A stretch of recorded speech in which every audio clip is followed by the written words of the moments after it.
ओम गणपताय नमः गणपताय नमः गणपताय नमः। ओम श्री सरस्वत्याय नमः श्री सरस्वत्याय नमः श्री सरस्वत्याय नमः। ओम श्री लक्ष्मी देव्यै नमः ओम श्री लक्ष्मी देव्यै नमः ओम श्री लक्ष्मी देव्यै नमः। ओम नमः शिवाय ओम नमः शिवाय ओम दुर्गाय नमः ओम दुर्गाय नमः ओम दुर्गाय नमः। ओम श्री पिता पितृपुरुषभ्यै नमः ओम श्री माता मातृपुरुषभ्यै नमः। जय श्री राम।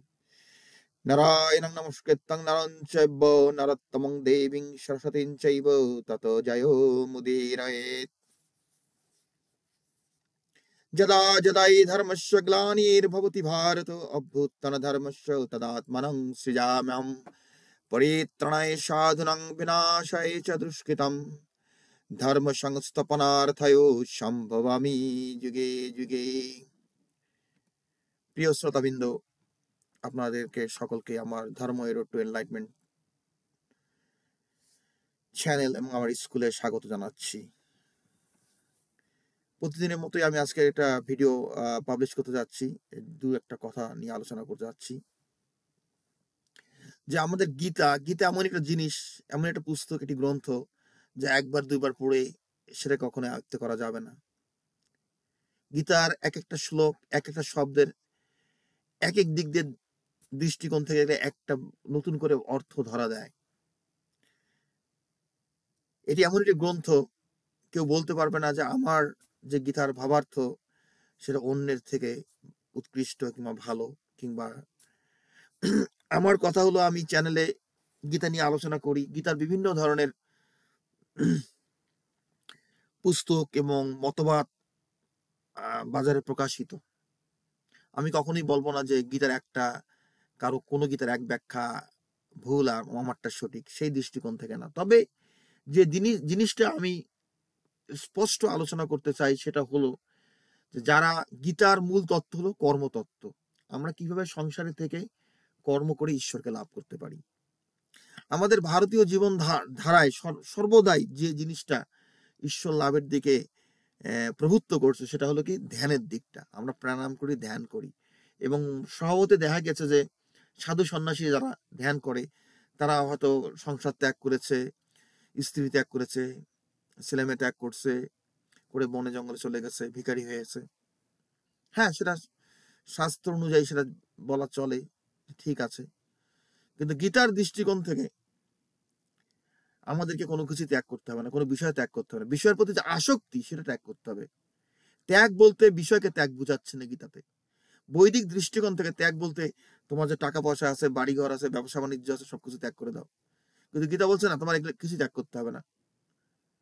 এর প্রতি যে আসক্তি, অ্যাটাচমেন্ট, সেটা আমাদের ত্যাগ করতে হবে। হ্যাঁ, তাই গীতা আমাদেরকে সূক্ষ্ম দৃষ্টিকোণ থেকে ভগবান আমাদের গীতার সাধনা করতে শিখিয়েছে। যখন কেউ সবকিছু ত্যাগ করে ধ্যান করলে কি হয়, সে নির্বাণ লাভ করে। নির্বাণ মানে কি, সে ঈশ্বরের সঙ্গে এক হয়ে যায়, তার কোনো স্বতন্ত্র অস্তিত্ব থাকে না, তার কখনো জীবন থাকে না। এই জন্য গীতার সপ্তম অধ্যায়ে ভগবান বলছে যে সহস্র সহস্র মানুষের মধ্যে কদাচিৎ কেউ একজন মুক্তি লাভের চেষ্টা করে, আর তাদের মধ্যে সেই হাজার হাজারের মধ্যে কদাচিৎ কেউ একজন আমাকে তত্ত্ব জানে। ঈশ্বরকে তত্ত্ব জানতে হলে নিষ্কাম কর্ম করতে হবে। ধ্যান করে কখনো ঈশ্বরকে জানা যায় না। এই জন্য দেখবেন যারা বৌদ্ধ ধর্মের উপাসক তারা কিন্তু বলে যে আমরা ঈশ্বরে বিশ্বাস করি না, ঈশ্বর বলে কিছু নেই। ধ্যান করে ঈশ্বরকে জানা যায় না, কারণ যে ধ্যান করে সে নিজের মধ্যে সবকিছু খুঁজে পায়, তার মনকে আত্মাতে নির্বাণ লাভ করে। এখানে কোনো জীবের মনের উপর ঈশ্বর কোনো কর্তৃত্ব করেন না, তিনি তার কর্তৃত্ব। প্রত্যেকটা জীবকে ভগবান, আমাদের ঈশ্বর স্বাধীনতা দিয়েছেন সে তার নিজ স্বভাব অনুযায়ী কর্ম করতে। কিন্তু যখন কোনো ব্যক্তি সে ধ্যানের পথ না গিয়ে নিষ্কাম কর্মের পথে যাবে, মানে সোজা কথা কর্মের পথে যাবে, তখন সে যে কোনো কর্মই করুক না কেন, সে কর্মের ফলদাতা হলো ঈশ্বর। মনে করুন আপনি একজন বিক্রেতা, আপনার একটা দোকান আছে, আপনি বিভিন্ন জিনিস বিক্রি করেন, একটা ভেজাল জিনিস বিক্রি করতেছেন, করে মানুষের কাছ থেকে পয়সা হাতিয়ে নিচ্ছেন। এর থেকে তো পার পেয়ে যাবেন, আপনার কেউ ধরতে না পারলেও? মোটেই না, কারণ ঈশ্বর যিনি স্রষ্টা, তিনি দেখছেন, সবকিছু দেখছেন। যে অন্যায় করে অপরাধ করে তার শাস্তি অবশ্যই হবে। এখন অনেকে বলে যে হ্যাঁ, অনেক খারাপ লোক, তার কোনো শাস্তি হয় না, হয় না। না, সেটা কোনো কথা না। শাস্তি সবারই হবে। ঈশ্বরের দৃষ্টিতে শাস্তি শুধু এই জন্মে হয় না, পরজন্মে। তবে যারা নিষ্কাম কর্ম করবে, তারা বুঝতে পারবে যে একটা ঈশ্বর সত্তা বলে একটা জিনিস আছে এবং তিনি বিশ্বব্রহ্মাণ্ড ব্যাপ্ত করেছেন, তিনি সবকিছু পরিচালনা করতেছেন যারা সাধনা করে। হুম গীতায় ভগবান বলছে, সূত্রে যেমন মনুষ্যমুখ গাথা থাকে তেমনি সমস্ত জগৎ আমাতেই গাথা আছে। কেন বলছেন কথাটা? তিনিই বিশ্বব্রহ্মাণ্ড পরিচালনা করতেছেন, তিনি পরিচালক। হ্যাঁ, যার মধ্যে সমগ্র জগৎ, যিনি সমগ্র জগৎ ব্যপ্ত করে আছেন, তাকে শুধু অনন্য ভক্তির মাধ্যমে জানা যায়। এটা অষ্টম অধ্যায়ে ভগবান বলছে এই কথাটা। কেন বলছে? সপ্তম অধ্যায় বলছে যে, সূত্রে যেমন মনুষ্যমুখ গাথা থাকে তেমনি সমগ্র জগৎ আমাতেই গাথা আছে। হ্যাঁ, আমরা যখন সুতো দিয়ে যে বিভিন্ন মালার পুঁথিগুলা ধরে রাখি, ভগবান সমগ্র জগৎকে ধরে রাখছেন, তিনি পরিচালনা করতেছেন। যারা বোকা, যারা নির্বোধ, তারা বোঝে না যে ঈশ্বর আছেন, তিনি তিনি এই সমগ্র জগৎকে পরিচালনা করতেছেন। এটা হলো নির্বোধদের কথা। প্রতিটা জীব তার কর্মের ফল ভোগ করে এবং নিজের বিচার বুদ্ধির মাধ্যমে অনেক কিছু বিচার করে যায়। কিন্তু ঈশ্বর বলে একটা সত্তা আছে। যারা ধ্যান করে তারা নিজের আত্মাকে জানতে পারে, নিজের ভিতরে কি হচ্ছে না হচ্ছে। হ্যাঁ, কিন্তু সেই আত্মায় যখন আমার শরীরের বাইরে সমগ্র বিশ্বমণ্ডলকে ধরে রাখছেন, সেটাকে আমরা ঈশ্বর বলি। সেজন্য আমি এর আগের ভিডিওতে আলোচনা করছি যে আত্মতত্ত্ব, ঈশ্বর তত্ত্ব, তারপরের তত্ত্ব হলো কি ভগবত তত্ত্ব, ভগবান নিয়ে। আমাদের সনাতন ধর্ম এমনি একটা ধর্ম যেখানে আমরা ভগবানের কথা বলি, ভগবতীর কথা বলি। এটা ওয়েস্টার্ন রিলিজিয়ন যেগুলো আছে সেগুলাতে কিন্তু নেই। তারা গড বলে, এই বলে, সেই বলে। গড আর ভগবান দুটো কিন্তু এক জিনিস না, অনেক পার্থক্য আছে। তা আমি সব বিষয় নিয়ে এখন আলোচনা করব না, কারণ আমি শুধু আমার ভিডিওগুলো তৈরি করছি। এটা ওয়ার্ম আপ সেশন, মানে যখন কেউ যদি এক্সারসাইজ করতে যায় জিমে গিয়া, তাকে ওয়ার্ম আপ করতে হয়। আমি কিছু ওয়ার্ম আপ ভিডিও তৈরি করতেছি যারা সাধনা করতে ইচ্ছুক, যারা গীতা শাস্ত্র সম্বন্ধে জ্ঞান অর্জন করতে ইচ্ছুক, তাদের জন্য। তারা যদি এখানে নিয়মিত আসে, কারণ ঈশ্বর সম্বন্ধে জানতে হলে, সাধনা করতে হলে ধৈর্যশীল হতে হবে, অনেক সময় লাগবে, আস্তে আস্তে আস্তে আস্তে এগুতে হবে। কেউ গীতা পড়ে, কেউ দুই একটা ভিডিও দেখে রাতারাতি ঈশ্বর সম্বন্ধে জ্ঞান অর্জন করতে পারবে না, গ্যারান্টিড। এখন কেউ যদি পূর্বজন্মে সাধনা করে থাকে কিংবা এই জন্মে সে অন্য কোথাও সাধনা করছে, তার কোনো কিছু জানার বাকি ছিল, এখানে আসে একটা দুটি ভিডিও শুনে সে উত্তরটা পেয়ে গেল, সেটা আলাদা কথা। সেটা কিন্তু আমি বলছি কি, যেটা লং টার্ম প্রসেস। কারো জন্য শর্ট টার্ম হতে পারে, যেটা বললাম যে কেউ যদি ইতিমধ্যে সাধনা করেছেন। তবে আমার এই ভিডিওগুলো তৈরি করা হচ্ছে আপাতত কিছু দর্শক, কিছু শ্রোতার দৃষ্টি আকর্ষণ করার জন্য, যে এই স্কুলটা প্রতিষ্ঠা করা হয়েছে। এই স্কুলের একটা উদ্দেশ্য আছে, যে মানুষকে, এই জগতের মানুষকে ঈশ্বর তত্ত্ব সম্পর্কে একটা আমার আত্মপ্রচেষ্টায় পুঙ্খানুপুঙ্খ রূপে জ্ঞান দেওয়ার জন্য।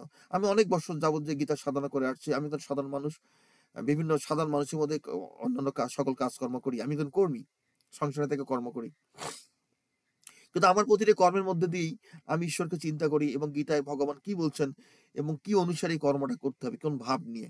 হ্যাঁ, কারণ গীতার একটা অপূর্ব সংযোজন হলো যেটা কি ভাব বা ভক্তি। ভক্তির উদয় হয় ভাবের থেকে আমাদের। আমরা যখন শুদ্ধ ভাব নিয়ে ঈশ্বর সাধনা করি, ওইটাই হলো ভক্তি। ভাবের থেকেই ভক্তি। এই জিনিসটা কিনা বেদের মধ্যে নেই। হ্যাঁ, তা আমি ভগবানের উপর ভক্তি পরায়ণ হয়ে আমার জীবনের সমস্ত কর্ম আমি আমার সাধ্য মতো সম্পন্ন করার চেষ্টা করি এবং এর মধ্যে দিয়ে আমার ঈশ্বর সম্বন্ধে অনেক উপলব্ধি জ্ঞান আসছে এবং আমি চাই আমার এই জ্ঞানগুলো অন্যদের সঙ্গে শেয়ার করতে, তাদেরকে জানাতে, যে তারাও যেন এটা থেকে উপকৃত হন। গীতা মনে রাখতে হবে, গীতা আমাদের একটা বড় ধরনের টুল। যেমন কেউ মেকানিক শপে গেলে মেকানিক বিভিন্ন টুল ইউজ করে, কিংবা মনে করেন বাসায় মনে করেন যে আমরা যখন তরকারি কেটে দা ইউজ করি, সুপারি কাটতে জাতি ইউজ করি, একটা টুল, ইনস্ট্রুমেন্ট, যেটা যন্ত্র, তন্ত্র, মন্ত্র যেটা বলে যন্ত্র, এটা একটা ধরনের যন্ত্র। কিন্তু যন্ত্র হলো সেই ধরনের যন্ত্র, এর বিভিন্ন, এই যন্ত্রের মধ্যে অনেক ছোট ছোট যন্ত্র আছে, ছোট্ট ছোট্ট পার্টস আছে, যেগুলো আমরা পুরো যন্ত্রটা ব্যবহার করতে না শিখলে পারো, আমরা যে আংশিক ভাবেও কিছু এর ব্যবহার শিখি, আমাদের জীবনের মান অনেক উপরে উঠে যায়। হ্যাঁ, কারণ কি, গীতা কি করে, গীতার জ্ঞান প্রয়োগ করে আমরা যদি জীবনে চলি, আমাদের মধ্যে একটা শুদ্ধ ভাব নিয়ে আসে, আমাদের চিত্তের মধ্যে শুদ্ধ ভাব আসে, আমাদের মনের ভিতর আত্মবিশ্বাস জন্মায়। আমরা জীবনের যে তাৎপর্য, সৃষ্টির তাৎপর্য, সৃষ্টির উৎস কি, মিনিং অফ লাইফ, জীবনের অর্থটা কি, সেগুলোর মানেগুলো খুঁজে পাওয়া যায়। জীবনটা একটা অর্থপূর্ণ হয়, মোট কথা। জীবনে চলতে ফিরতে, উঠতে বসতে একটা অপূর্ব একটা আনন্দ আসে, একটা উদ্যম আসে, একটা আগ্রহ আসে জীবন সম্পর্কে। হ্যাঁ, এই যে ভগবান সৃষ্টি করেছেন সবকিছু, হ্যাঁ, আমি আমার ব্যক্তিগত ইয়েতে বলি যে আমি যা কিছু করি জীবনে আমি এত ভালোবাসি, সবকিছুতে আনন্দ পাই। আমি যখন জিমে গিয়ে এক্সারসাইজ করি তখন আনন্দ পাই। আমি যখন পড়াশোনা করি তখন আনন্দ পাই। আমি নাচের ক্লাস নেই সেখানে গিয়ে আনন্দ পাই। আমি বই পুস্তক পড়া নিয়ে আনন্দ পাই। আমি বিভিন্ন জিনিস করি। কোনো সমস্ত কর্মের মধ্যে আমি সর্বদা অধিকাংশ সময় বেশ আনন্দে আমার দিন কাটে। হুম? এবং সেটাই যে শাস্ত্র গীতা ভগবান বলছে ঈশ্বর হলো আনন্দময়ী। আমরা যদি তার সাধনা করি, তার চর্চা করি, তা আমাদের জীবনে আনন্দ আসবে। হুম? এ ব্যাপারে কোনো সন্দেহ নেই। হ্যাঁ? তা আমি আজকে কোনো বিষয় নিয়ে গীতার আলোচনা করতেছি না। এটা ওভারঅল মোটের উপরে গীতা সম্বন্ধে আমাদের সনাতন ধর্ম সম্বন্ধে একটা আইডিয়া দেওয়ার জন্য আমি এই কিছু টেপ করছি আরকি। হুম? তো যেটা হলো যে মনে রাখতে হবে যে গীতা পড়ার সময় আমাদের বাজারে অনেক পুস্তক আছে গীতার প্রকাশনা। তবে একটাই আমি বলে দেই যে গীতা হলো কর্মতত্ত্বকে নিয়ে। যারা ধ্যান করে, প্রাণায়াম করে তারা গীতার মাহাত্ম্য অনুভব করতে পারে না। গীতার মধ্যে ভগবান নিষ্কাম কর্মের কথা বলতে গিয়ে নিষ্কাম কর্মের সঙ্গে তিনি জ্ঞানযোগের ধ্যানের কথা আলোচনা করছেন। সেটা তিনি কম্পেয়ার করছেন, তুলনা করছেন, তিনি রেফারেন্স দিয়েছেন। কিন্তু কোনো অবস্থাতেই অর্জুনকে বলেন নাই কিংবা আমাদেরকে বলেন নাই যে, "হে অর্জুন তুমি ধ্যানে যাও, ধ্যানে যাও।" তিনি ধ্যানের কথা বলছেন। আমি সিস্টেমেটিক ওয়েতে ধারাবাহিকভাবে গীতার ব্যাখ্যা করে যাই। যারা আমার ক্লাসে আমি প্রতিদিন সকাল এবং সন্ধ্যায় গীতার ক্লাস দিয়ে থাকি। যারা রেগুলার আসে তাদের কাছে এই জিনিসগুলো তুলে ধরি আমি। কারণ একটা ভিডিও তৈরি করে এগুলো জিনিস বোঝানো সম্ভব নয়। তবে কেউ যদি জানতে চায়, বুঝতে চায় গীতায় ভগবান কি বলছেন এবং কি বুঝাতে চাচ্ছেন, গীতার আসল তাৎপর্য কি, তাদেরকে নিয়মিত আসতে হবে। নিয়মিত আসতে হবে, শুনতে হবে। শুনতে যেমন কেউ যদি গণিত শাস্ত্রের উপর অধ্যয়ন করতে চায়, গণিত অধ্যয়ন করতে চায় কিংবা আ সঙ্গীত শিখতে চায়, সেটা ১ দিন ২ দিন তবলা বাজায় কিংবা হারমোনিয়াম বাজায় সে গান শিখতে পারবে না। গীতা কেউ কখনো বুঝতে পারবে না মানে ১-২ টা ভিডিও দেখে কিংবা ১ দিন ২ দিন গীতার এটা একটা কন্টিনিউয়াসলি তোমাকে ক্রমাগত সাধনা করতে হবে। এটা সাধনার জিনিস। গীতা আমাদের জীবনের এটা একটা অপূর্ব ভগবানের দান একটা। এর মহিমা, গীতার মহিমা কখনো কেউ ভাষা দিয়ে আমি শুধু এটুকুই বলব যে গীতার শরণাপন্ন হয়ে, গীতাকে মেনে, গীতার উপর শ্রদ্ধা রেখে আমরা গীতা যে ২ টা শব্দ, একটা শব্দ, একটা শ্লোকের একটা শব্দ মেনেও যদি আমরা একটা দিন কাটাতে পারি, দিনটা অনেক ভালো কাটে। যেখানে গীতা বোঝে। হ্যাঁ, তা গীতা হলো কর্মতত্ত্ব নিয়ে কেন বলছি?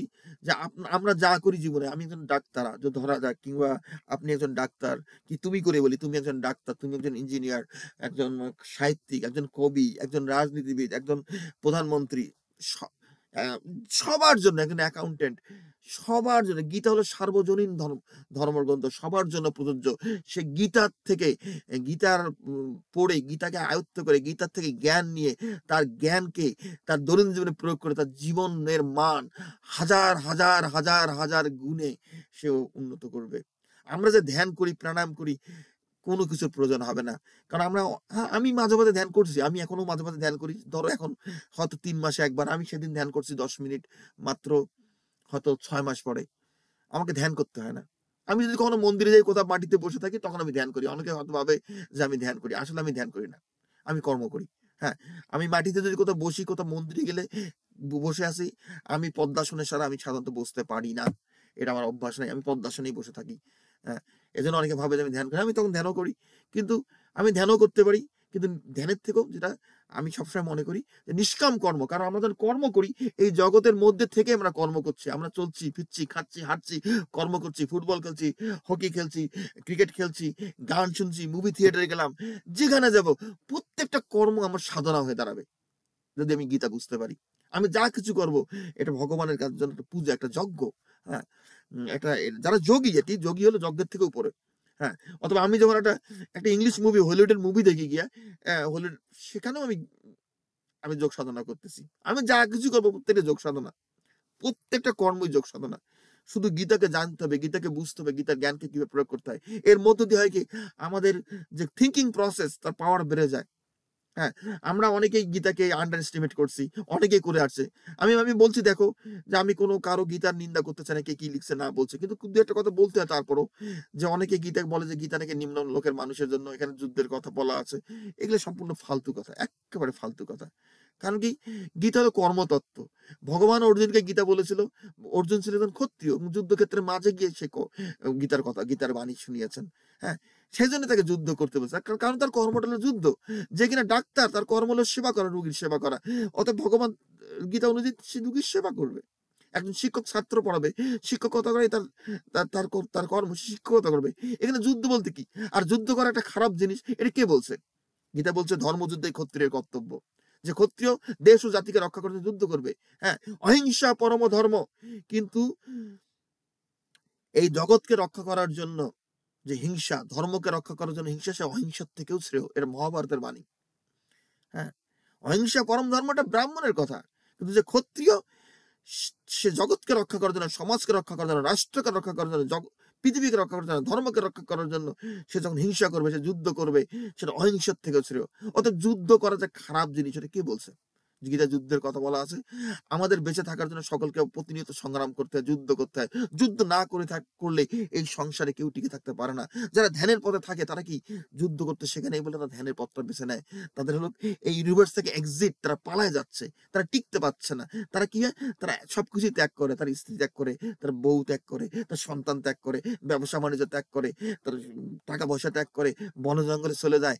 তারপর না খেতে খেয়ে তার দেহটা শুকায় ফেলে। তারা সবই ত্যাগ করে, করতে করতে যখন আর কিছুই করার থাকে না, অবশিষ্ট থাকে আত্মা। কারণ আত্মাকে তো ধ্বংস করা যায় না, ওই আত্মা থেকে নির্বাণ লাভ করে। এটা হলো কি একটা ধরনের সুইসাইড, আত্মহত্যা। এটা আমাদের শাস্ত্রের শিক্ষা না। এগুলো ভুল ব্যাখ্যা, অপব্যাখ্যা। এগুলো আমাদের জগতের জন্য ক্ষতিকর, অকল্যাণকর। এই জগৎকে ধ্বংসের দিকে নিয়ে গেছে এরা, এই জগৎকে। এইটাই আমাদের সাধনার কোনো কথাই না। আমাদের সৃষ্টির মূল উদ্দেশ্য হলো যে আমরা সাধনা করে ঈশ্বর লাভ করবো। ঈশ্বর লাভ করার অর্থ এই নয় যে আমরা ঈশ্বরের গায়ের সঙ্গে মিশে যাব। একজন ছাত্র যখন মেডিকেল স্কুলে যায়, তখন সে যখন পড়াশোনা করে, হ্যাঁ, সে ছাত্র এখনো ডাক্তার হয়নি, তার প্রফেসর কিন্তু ডাক্তার। কিন্তু সে ছাত্র যখন পড়াশোনা করে গ্রাজুয়েট হয়, উত্তীর্ণ হয় পরীক্ষায়, শেষ করে সার্টিফিকেট পায়, সে একজন ডাক্তার হয়ে যায়। সেই ছাত্র যখন ডাক্তার হয়ে যায়, তখন সে প্রফেসর ডাক্তারের শরীরের সঙ্গে মিশে যায় না। হ্যাঁ, কিন্তু যারা ধ্যান করে, আমরা যারা নিষ্কাম কর্ম করব, নিষ্কাম কর্মে আমরা ঈশ্বর লাভ করব। ঈশ্বর লাভ করার মতো করার অর্থ হলো আমি আমার চরিত্র, আমার ব্যক্তিত্বকে, আমার মধ্যে এমন গুণাবলী জাগ্রত করব যে আমি ঈশ্বরের মতো আচরণ করতে করব। এটাই হলো ভগবত তত্ত্ব। আমি সাকার ব্রহ্ম লাভ করব। আমি একজন ব্যক্তি হিসেবে আমার স্বতন্ত্র অস্তিত্ব থাকবে। আমি আমি সে ব্রহ্মলোক, আমি যে অনন্ত লোকে গমন করে যাব। যা গীতায় বলছে যে চন্দ্র সূর্য অগ্নি যা প্রকাশ অসমর্থ, হ্যাঁ, যাহা পেলে এখানে আর ফিরে আসিতে হয় না, তাই আমার পরম ধাম। সেই পরম ধামে চলে যায় যেখানে অসংখ্য ভগবান ভগবতীর বাস। সেখানে সেখানে কেউ আর ওখানে জীব না, সেখানে কেউ ব্রহ্মের থেকে কেউ ছোট নয়। এটা আমাদের শাস্ত্র শিক্ষা না। হ্যাঁ, আমাদের শাস্ত্র এখন অনেকে পণ্ডিতরা ব্যাখ্যা দেয় যে ভগবান কৃষ্ণ হইল একজন সাগর, আর তুমি এক ফোঁটা সাগরের জল। এগুলা কোনো কথা না, এটা কোনো কথা না, এটা আমাদের শাস্ত্র শিক্ষা না। একটা প্রদীপ থেকে যখন আরেকটা প্রদীপে আলো জ্বালানো হয়, দুইটা প্রদীপের আলোর একই আলো, কোনো পার্থক্যই থাকে না, কোনো পার্থক্য থাকে না। সেই প্রদীপটা আরেকটা প্রদীপ জ্বালাও, কোনো পার্থক্য থাকে না। তৃতীয় প্রদীপ সে দ্বিতীয় প্রথম প্রদীপের। হ্যাঁ, ঈশ্বর ছিলেন এক, হবেন বহু। হ্যাঁ, কিন্তু আমাদের মাথায় ঢুকে দেওয়া হয়েছে, পশ্চিমাদের মতো চিন্তা করতে শেখানো হয়েছে যে ঈশ্বর সব থেকে বড়, বাকি সব ছোট, অমুক সব থেকে বড়, বাকি সব ছোট। আরে ভগবানকে ভালোবাসার জন্য, ভগবানকে বড় করার জন্য নিজেকে ছোট করতে হবে না। এটা আমাদের সনাতন ধর্মের শিক্ষা নয়। আমাদের সনাতন শাস্ত্র এই ধরনের শিক্ষা দেয় না। এগুলো পশ্চিমাদের শিক্ষা, এবং এটা একটা রাজনীতি। মানুষকে ছোট করে, অন্যকে বড় করে, আর অন্যকে ছোট করে একটা মানুষের মধ্যে গিল্টি, অপরাধবোধ ঢুকিয়ে দিয়ে তাদের মনের উপর নিয়ন্ত্রণ করে সমাজের উপর নিয়ন্ত্রণ রাখে এই রিলিজনগুলো। একটা কাজ হলো কি, মানুষকে অপরাধী পাপী বলে নিজেকে বিবেচনা করতে শেখানো, যে আমি একজন পাপী, আমি একজন অপরাধী, আমি ছোট, আমি কিছু। হ্যাঁ, এগুলো এটা কোনো আধ্যাত্মিকতা না। আধ্যাত্মিকতা তাই যা তোমাকে শিক্ষা দিবে যে আমি অনন্ত অসীমের সন্তান, আমার মধ্যে যে সত্তা, আমার মধ্যে যে গুণ রয়েছে, আর ভগবান ঈশ্বর, তার মধ্যে কোনো পার্থক্য নাই। আমি তত্ত্ব তো সেই। হ্যাঁ, আমার সেই, আমি এখানে, আমি স্বয়ং ঈশ্বর, আমি নেমে এসেছি, আমি দেহ ধারণ করছি, আমি এখন মায়াগ্রস্ত হয়েছি, আমি সাধনা করি, সে আমার সেই গুণকে আমি জাগ্রত করব এবং অনন্ত অসীম ব্রহ্মের সঙ্গে আবার এক হয়ে যাবো। এক হওয়ার অর্থই নয় যে আমাদের দেহটা এক হয়ে যাবে। মানে এক মানে আমার চিন্তা চেতনা ভাবনা শক্তি গুণ সব দিক থেকে এক হয়ে যাব, কিন্তু আমার স্বতন্ত্র অস্তিত্ব থাকবে। এটা হলো সাকার ব্রহ্মের উপাসনা, এটা হলো ভগবত উপাসনা। এই স্কুলে আমি মোটামুটি আত্মতত্ত্ব সম্বন্ধে জ্ঞান কিভাবে ধ্যানের মাধ্যমে, যারা ধ্যানের পথে যায় কিভাবে আত্মজ্ঞান লাভ করতে পারে, যারা নিষ্কাম কর্মের পথে যায় তারা ঈশ্বর সম্বন্ধে জ্ঞান অর্জন করবে, এবং তারও উপরে স্তর যারা ভগবত জ্ঞান অর্জন করা, ভগবানকে জানা, ভগবানকে উপলব্ধি করা। হ্যাঁ, আমাদের গীতা শিক্ষা দেয় কিভাবে ভগবত উপলব্ধি করতে হয়। এই জন্য গীতার শিক্ষা, গীতার জ্ঞান, যেটা সনাতন, বিশেষ করে সনাতন ধর্মে যে ভগবান সম্পর্কে যে আলোচনা করা হয়েছে, এই জিনিসগুলোর সঙ্গে পশ্চিমাদের যে রিলিজন, এটা আকাশ এবং পাতাল তফাৎ, পার্থক্য। কেন পার্থক্য বলে দেই? আমাদের ভগবান কোনো জীবকে কোনো শাস্তি দেন না, কোনো দেন না। গীতায় ভগবান বলছে যে আমার প্রিয় অপ্রিয় বলে কেউই নেই, কিছুই নেই।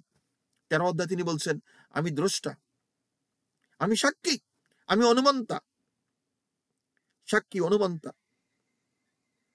হ্যাঁ, ভর্তা, ভোক্তা, মহেশ্বর এবং তিনি পরমাত্মা বলে খ্যাত হন। তাহলে কি? ভগবান প্রথম স্তরে তিনি সাক্ষী, তিনি সবকিছু দেখেন, দ্রষ্টা তিনি, তিনি কারো কোনো নিরপেক্ষ, তিনি কারো কোনো সাইড পক্ষপাতিত্ব করেন না। এখানে নিষ্ক্রিয় ব্রহ্মের কথা বলা হচ্ছে, কিন্তু সেই পরের স্তরে যখন কোনো সাধক সাধনা করে, এমনভাবে কর্ম করে, তখন ভগবান আর সাক্ষী না থেকে তিনি হয়ে যান অনুমন্তা, তিনি অনুমোদন করেন। তিনি, আমরা তার যে ভক্ত যা কিছু করে তিনি সেটা অনুমোদন করেন।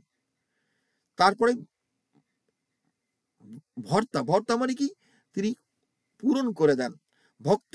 ভক্ত যখন কোনো কার্য করেন, সে কার্যের মহিমা অনেক গৌরবান্বিত, অনেক ঊর্ধ্বে, তখন সেই ভক্তের যে কোনো ঘাটতি থাকে সে কার্য সম্পাদনে তিনি সেটা পূর্ণ করে দেন। এবং ভোক্তা মানে তিনি ভোগ করেন, সেই ভক্তের মধ্যে দিয়ে তিনি এই জগৎ ভোগ করেন। এবং পরমেশ্বর, সেই ভক্ত যদি এমন কর্ম করে, সেই ভক্তের মধ্যে ভগবান তার সমস্ত শক্তি প্রকাশ করেন, এটা হলো পরমেশ্বর। এবং তিনি পরমাত্মা, অর্থাৎ কিনা তিনি সমস্ত জীবের আত্মার আত্মা হয়ে যান, এটা হলো পরমাত্মা। তো কোথায় ভগবান কাউকে পানিশমেন্ট দেন, মানে শাস্তি দেন, কোথায় বলা আছে? গীতার কোনো শ্লোকে বলা নাই যে আমাদের ভগবত তত্ত্বে ভগবান কোন জীবের, যখন দ্রৌপদীর বস্ত্র হরণ করা হয়েছিল, তখন প্রশ্ন ওঠে ভগবানকে, এই যে কৃষ্ণ যিনি দ্রৌপদীকে তার লজ্জা নিবারণ করলেন, তিনি কি তার আহ ইয়ে হোক, কি বলে, বস্ত্র হরণ হোক, সেটা কি তিনি চান? অবশ্যই না। অর্থাৎ ভগবত তত্ত্ব কিন্তু অনেক ঊর্ধ্ব স্তর থেকে কাজ করতেছে। ভগবত তত্ত্বের নিচের স্তর যারা ঈশ্বর, আমরা বলি ঈশ্বর বলি এবং দেবতা বলি, দেবতারা কোন জীব অন্যায় করলে, পাপ করলে, সে দেবতারা তার শাস্তি দেন। হ্যাঁ, দেবতারা বাস করেন ত্রিলোকে, এই ত্রিলোকে। আর আধ্যাত্মিক স্তর ত্রিলোকের ঊর্ধ্বে। আমাদের গীতা, আমাদের শাস্ত্রে স্বর্গ, মর্ত, পাতাল, স্বর্গ মানে স্বর্গলোক আছেন, মর্ত মানে মৃতলোক, মানে মর্তলোক, যেখানে জন্ম হয় মৃত্যু হয়, এই পৃথিবী লোককে বলা হয় মর্তালোক, এবং পাতাল লোক মানে নরক। এই তিনটা লোকের কথা বলা হয়েছে, কিন্তু এটা মেটেরিয়ালিস্টিক ওয়ার্ল্ড, মেটেরিয়াল ওয়ার্ল্ড, এই ত্রিলোক। এই ত্রিলোকের ঊর্ধ্বে হলো আধ্যাত্মিক জগৎ। ভগবত তত্ত্ব হলো আধ্যাত্মিক জগৎকে নিয়ে। এই আধ্যাত্মিক জগৎ অন্য কোনো রিলিজিয়নে নেই, পশ্চিমাদের রিলিজিয়নে এসব কোনো কনসেপ্ট নেই। তারা তো এই জন্য বলে যে দেখো, কেউ যদি ওদের কথা হলো যে ঈশ্বরের ইচ্ছা ছাড়া কিছুই সবকিছুই হয়, তাহলে কেন মানুষ পাপ করলে নরকে যায়? কারণ তার ইচ্ছা তো সবকিছু হচ্ছে, নরকে যাবে কেন? এগুলো ব্যাখ্যা তারা দিতে পারে না। এগুলো ব্যাখ্যা আমি এইসব বিশদ এইসব জিনিস নিয়ে আমার স্কুলে আমি যথেষ্ট আলোচনা করি, কারণ এইসব জিনিসের ব্যাখ্যা তারা দিতে পারবে না, কারণ তারা অনেক এসব জিনিস বুঝতে অনেক তত্ত্ব কথা জানার এবং বোঝার প্রয়োজন আছে। ভগবত তত্ত্ব একটা গভীর তত্ত্ব। ভগবত তত্ত্ব সম্পর্কে বিশুদ্ধ আলোচনা কেউ করেনি এই পর্যন্ত। আর দুই একটা জায়গা অনেকে করছে, কিন্তু তারা জিনিসটাকে একেবারে গোলমেলে করে ফেলছে, গোলমেলে একেবারে পচাই দিয়ে গেছে ওই ভগবত তত্ত্ব সম্বন্ধে যে জ্ঞানটা। তো সেই সব জিনিস নিয়ে আলোচনা করতে হবে, পরে আলোচনা করব। কিন্তু আমি যেটা বলতে চাই যে আমাদের ধর্মের মানকে, আমাদের যে আধ্যাত্মিকতা সনাতন ধর্ম, এই মানকে অন্য কোনো রিলিজনের সঙ্গে তুলনা করে এটা নিচে নামানো যাবে না। যেমন বৌদ্ধরা, অনেকে মহাবীর যে বৌদ্ধ ধর্ম সনাতন ধর্ম এক জিনিস, মোটেই না, মোটেই না। বৌদ্ধরা ধ্যান করে তারা শূন্যে হারিয়ে যায়, ধ্যানের যখন সিদ্ধি লাভ করে তারা অস্তিত্ব হারিয়ে যায়, তাদের কিছুই থাকে না। অথচ তারপরে গীতার আলোকে যারা ধ্যান নিষ্কাম কর্ম করবে এবং ভগবত জ্ঞান অর্জন করবে, ভগবত সাধনায় ভগবত শক্তি লাভ করবে, তারা ভগবত ধামে চলে যাবে, ভগবানের মতো হয়ে যাবে, অনন্ত জীবনের সন্ধান পাবে, অনন্ত লোকে চলে যাবে, এবং তার ইচ্ছে করলে আবার ফিরে আসতে পারে জগতে। তখন তারা মায়াযুক্ত হয়ে আসবেন না, মহামায়া আবৃত হয়ে আসবেন না, তারা যোগমায় আবৃত হয়ে পৃথিবীতে আবার আসতে পারেন। কিন্তু তাকে জোর করে জন্ম নিতে হবে না। হ্যাঁ, তো যাই হোক, মূল কথা যেটা আমি বলতে চাই, যারা ধ্যান করে তারা নির্বাণ লাভ করে। হুম, এবং তারা একটা কথা বারবার বলবে, যারা ধ্যানের পথে গেছে, যে আমি ঈশ্বর ফিশ্বর কিছুই দেখিনি। ধ্যান করে কখনো ঈশ্বরকে জানা যায় না। কারণ তুমি যখন ধ্যান করো, তুমি তার মনকে শান্ত করছো, স্থির করছো, যা কিছু ঘটছে তোমার মনের ভিতর ঘটছে। এই বাহির জগতে থেকে তুমি নিজেকে বিযুক্ত করছো, ডিসকানেক্ট করছো, সংযোগ বিচ্ছিন্ন করছো। মনের ভিতরে কি হয় না হয়, তোমার মনকে নিয়ন্ত্রণ কখনো ঈশ্বর করবে না। প্রত্যেকটা জীবের মনকে নিয়ন্ত্রণ করার স্বাধীনতা ঈশ্বর দিয়েছেন। ঈশ্বর সেই এই জগৎকে নিয়ন্ত্রণ করেন, আমি যেটা বললাম। হ্যাঁ, আর এই জগৎকে যিনি ধারণ করে আছেন, যিনি নিয়ন্ত্রণ করেন, তিনি ঈশ্বর, এবং তাকে জানতে হলে আমাদেরকে নিষ্কাম কর্ম করতে হবে। গীতায় ভগবান বলছে, হে অর্জুন, হ্যাঁ, ঈশ্বর সকলের দেহে অবস্থান করে সবাই যন্ত্রের পুতুলের মতো নাড়াইতেছে, সর্বতোভাবে তাহার স্মরণ লও, তাহার দয়ায় নিত্য শান্ত স্থান লাভ করে। তাহা বলতে এখানে ভগবান শ্রীকৃষ্ণ স্বয়ং। আমরা যেন শ্রীকৃষ্ণের, যারা কিনা সনাতনী, যারা সনাতন ধর্মে বিশ্বাস করে, যারা শ্রীকৃষ্ণকে ভগবান হিসেবে পূজা করে, এখানে ভগবান শ্রীকৃষ্ণের কথা বলা হচ্ছে, যে শ্রীকৃষ্ণই অব্যক্ত রূপে সমগ্র বিশ্ব ব্রহ্মাণ্ডকে ধারণ করে আছেন। অথবা আমি জীবনে চলার পথে কোনো সমস্যায় পড়ি, বিপদে পড়ি, যা কিছু করি, আমি যে ভগবানের শরণাপন্ন হই, ভগবান আমাকে বিপদ থেকে উদ্ধার করবেন।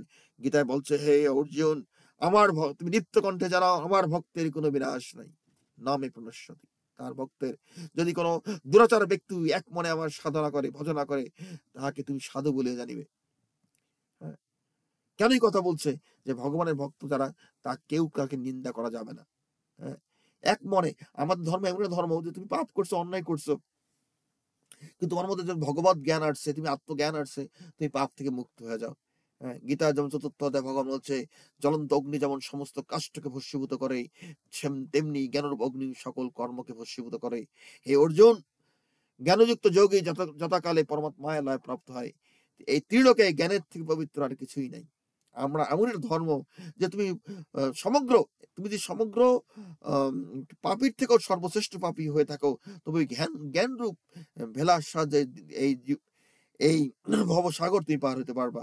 অতএব কেউ যদি মানে এমন পাপ করতে পারে, হ্যাঁ, আমি কাউকে পাপ করার জন্য প্রথমত উৎসাহিত করতেছি না, কারণ এটা গীতার কথা।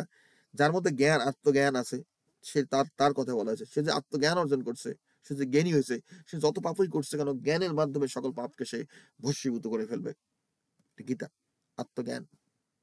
এমন না যে আমি পাপ করছি, আমার পাপের ফল ভোগ করতেই হবে। তা যাক, আমি যে জিনিসগুলো বোঝাচ্ছি, গীতার সঙ্গে আমাদের ফান্ডামেন্টাল কনসেপ্ট যেটা, যেমন আমি কয়েকদিন আগে একটা গীতার শুনতেছিলাম, আমাকে একজনে বলতেছে, গান গেয়ে ভজন করে বলতেছে সুন্দর করে, যে বিচারের দিনে মানে তুমি এই গীতা ভগবানকে মানো নাই, কৃষ্ণকে, তোমার বিচার হবে বিচারের দিন। আর বিচারের দিন মানে জাজমেন্ট ডে। এটা খ্রিস্টানদের কনসেপ্ট। আমাদের সনাতন ধর্মে এই শব্দের কোনো আবল তাবল কিছু নাই। আমাদের কোনো জাজমেন্ট ডে নাই। এই সৃষ্টি প্রপঞ্চ কন্টিনিউয়াস, মানে এটা সৃষ্টি হচ্ছে, স্থিতি প্রলয়, আবার সৃষ্টি স্থিতি প্রলয়। যে কেউ কর্ম করে, সে কর্মের ফল তখন ভোগ করতে পারে, 5 বছর পরে করতে পারে, 10 বছর করতে পারে। এর জন্য কোনো জাজমেন্ট ডে নাই। এগুলো ফালতু কথা। আমাদের ধর্মটাকে মানুষ ওয়েস্টার্নাইজ করার চেষ্টা করতেছে, ওয়েস্টার্ন রিলিজনের চশমা দিয়ে বোঝার চেষ্টা করতেছে। এই দৃষ্টিতে এগুলো ভুল ব্যাখ্যা, অপব্যাখ্যা। হ্যাঁ, অন্যান্য যে রিলিজন আছে সেগুলো ফেথ বেস। সেখানে আমরা যখন জন্মান্তরবাদে বিশ্বাস করি, প্রতিটা জীব তার কর্মের ফল ভোগ করে, এগুলো তারা বিশ্বাস করে না। তারা ফেথ বেস মানে কি, যদি কোনো রিলিজন বিশ্বাস করে তাদের এটা গড, সেই গডকে মানলে তুমি স্বর্গে যাবা, না মানলে তুমি নরকে যাবা। এর অর্থ, তুমি সারা জীবন পাপও করছো, তুমি ওই গডকে মানে নিচ্ছ, সে তোমার গড, তাহলে তুমি মুক্তি পেয়ে গেলা, তুমি স্বর্গে চলে গেলা। মুক্তি মানে কি, স্বর্গে যাবে। আর যদি তুমি তাকে না মানছো, সারা জীবন ভালো কাজও করছো, তাকে গড হিসেবে মানো নাই, তাহলে তুমি নরকে যাবা। এই ধরনের শিক্ষা আমাদের শাস্ত্রে নাই। হ্যাঁ, এবং তাদের গড তাকে পানিশমেন্ট দেন। আমি একটু আগে বলছি, ভগবান আমাদের কোনো শাস্তি দেন না। শাস্তি দেন কর্ম করে জীব, সে দেবতাদের শাস্তি দেয়। আর তারা ভগবানের সাধনা করবে, তখন তখন তার যে কাস্টডি, সেটা আরো উপরে চলে গেল, ভগবানের কাছে চলে গেল। যেমন ধরো যমদেব কিংবা শনি দেবতা তোমার কিছুই করতে পারবে না, তুমি কৃষ্ণ উপাসনা করলে, কি মা দুর্গার। এখানে মনে রাখো, আমার চ্যানেলে আমরা ঈশ্বরের বিভিন্ন রূপ নিয়ে আলোচনা করি। আমি শুধু কৃষ্ণ নিয়ে কথা বলি না, কারণ ভগবানের বিভিন্ন রূপ আছে। হ্যাঁ, তিনি কৃষ্ণ রূপে অর্জুনের কাছে সখা রূপে আসছেন। গীতার 4র্থ অধ্যায় ভগবান বলছে, আমাকে যে যেভাবে ভজনা করে, আমি তাকে সেইভাবে সন্তুষ্ট করি। তুমি তাকে মা হিসেবে ভজনা করো, পিতা হিসেবে ভজনা করো, বন্ধু হিসেবে ভজনা করো, আঙ্কেল হিসেবে ভজনা করো, সখা হিসেবে ভজনা করো, শত্রু হিসেবে ভজনা, সেই রূপেই তোমাকে ধরা দিবে। হ্যাঁ, এখানে আমার স্কুলে, এই স্কুলে আমি কখনো বলি না যে তুমি কৃষ্ণ, যে বৃন্দাবনের এই সেটাই সবকিছু। হ্যাঁ, আমাদের ভগবানের বিভিন্ন রূপ আছে, বিভিন্ন রূপের মাহাত্ম্য আছে, প্রত্যেকটা জিনিসের একটা বেনিফিট আছে এবং ইয়ার খারাপ দিকও আছে। খারাপ দিক বলবো না, বলবো যে ডাউন সাইড আছে। হ্যাঁ, সেভাবে বলবো না, কিন্তু কথা হলো কি, আমাদের প্রত্যেকটা রূপের মাহাত্ম্যটা বুঝতে হবে এবং আমি সর্বরূপেই ভগবানকে ভজনা করি। এর অর্থ আমি আমার আধ্যাত্মিক জীবনে যখন পরিপূর্ণ সিদ্ধি লাভ করব, আমার পিতা মাতা ভাই বোন সবাই ভগবান, আমি সেই রূপেই, সবাই কৃষ্ণ, কি যেটাই হোক, মা দুর্গা কি মা কালী কি ভগবান শিব, এজন্য আমি ভগবান শিবের মন্ত্র পাঠ করি। আমি শিব পুরাণ পড়েছি, শিব পুরাণ সম্বন্ধে যতটুকু জ্ঞান অর্জন করছি, যে ভগবান শিব ধ্যান করেন, কিন্তু তিনি চান না তার ভক্তরা ধ্যান করুক, তিনি চান ভক্তরা কর্ম করুক।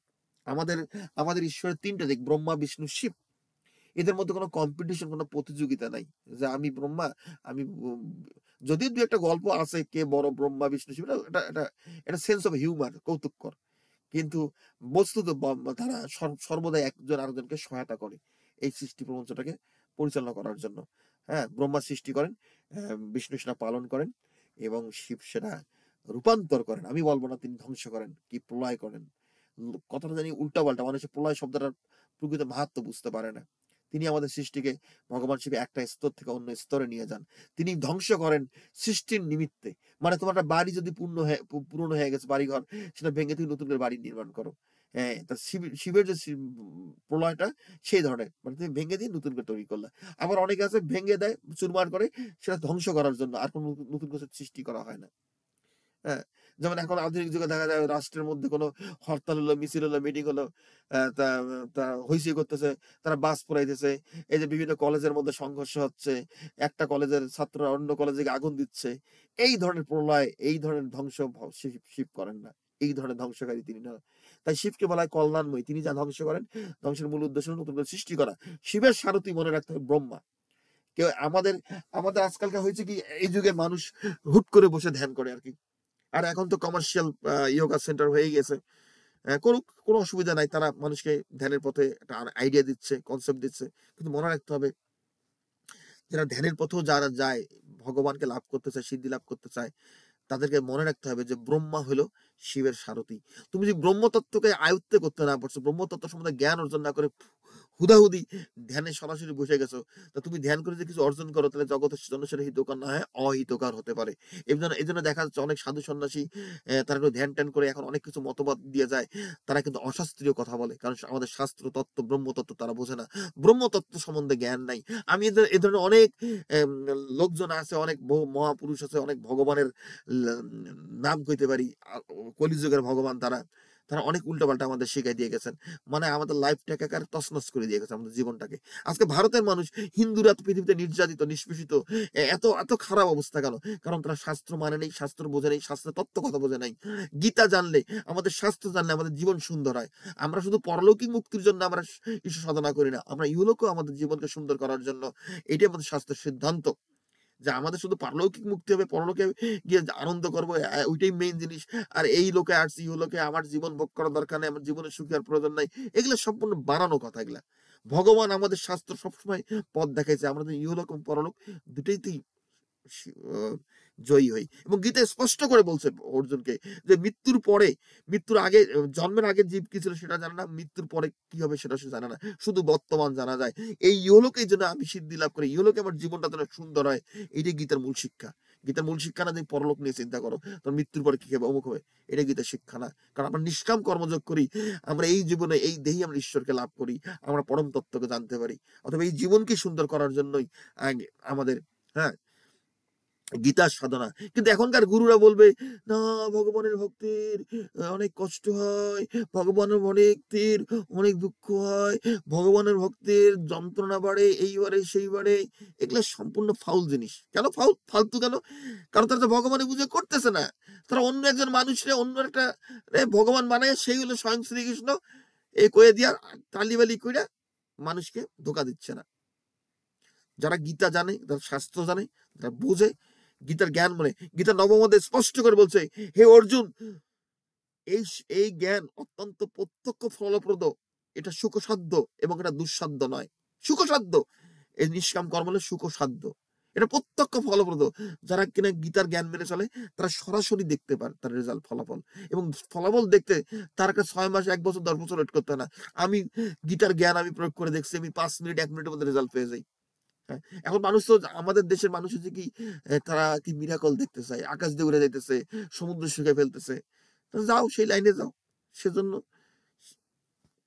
এখানে সেটা আমাদের গীতার শিক্ষা না। এগুলা গীতার শিক্ষা হইলো গীতার জ্ঞানকে কাজে লাগিয়ে আমাদের জীবনকে যারা সুন্দর করি, যারা মিরাকলে বিশ্বাস করে, ওগুলোর কোনো আউল ফল, ওগুলো স্টোরি, ওগুলো গল্প। ওই গল্প দিয়ে কখনো জগৎ চলে না। গল্প সত্য হইতে পারে, গল্প মিথ্যা হইতে পারে। হ্যাঁ, এর অর্থ কি মানুষকে অলৌকিক কোনো কিছু, আরে আমরা জীবনে অনেক কিছু করি সেটাই যেটা লৌকিক মনে হয় সেটাই কিন্তু অনেকের জন্য অলৌকিক। আবার আমরা সাধারণ কর্মের মধ্যে দিয়ে অলৌকিক শক্তি অর্জন করি। লৌকিক অলৌকিক কি জিনিস? Super natural. সেখানে অলৌকিক বলে কোনো কিছুই নেই। গীতায় বলছে যার অর্চনা গুলো সর্বসিদ্ধি হয়। এই আমাদের শাস্ত্রে যত ধরনের সিদ্ধির কথা বলা আছে সব ধরনের সিদ্ধি গীতার মাধ্যমে হবে। এটা গীতা নিঃসন্দেহে বলছে। গীতাকে আমাদের জীবনে একটা ব্রত হিসেবে নিতে হবে।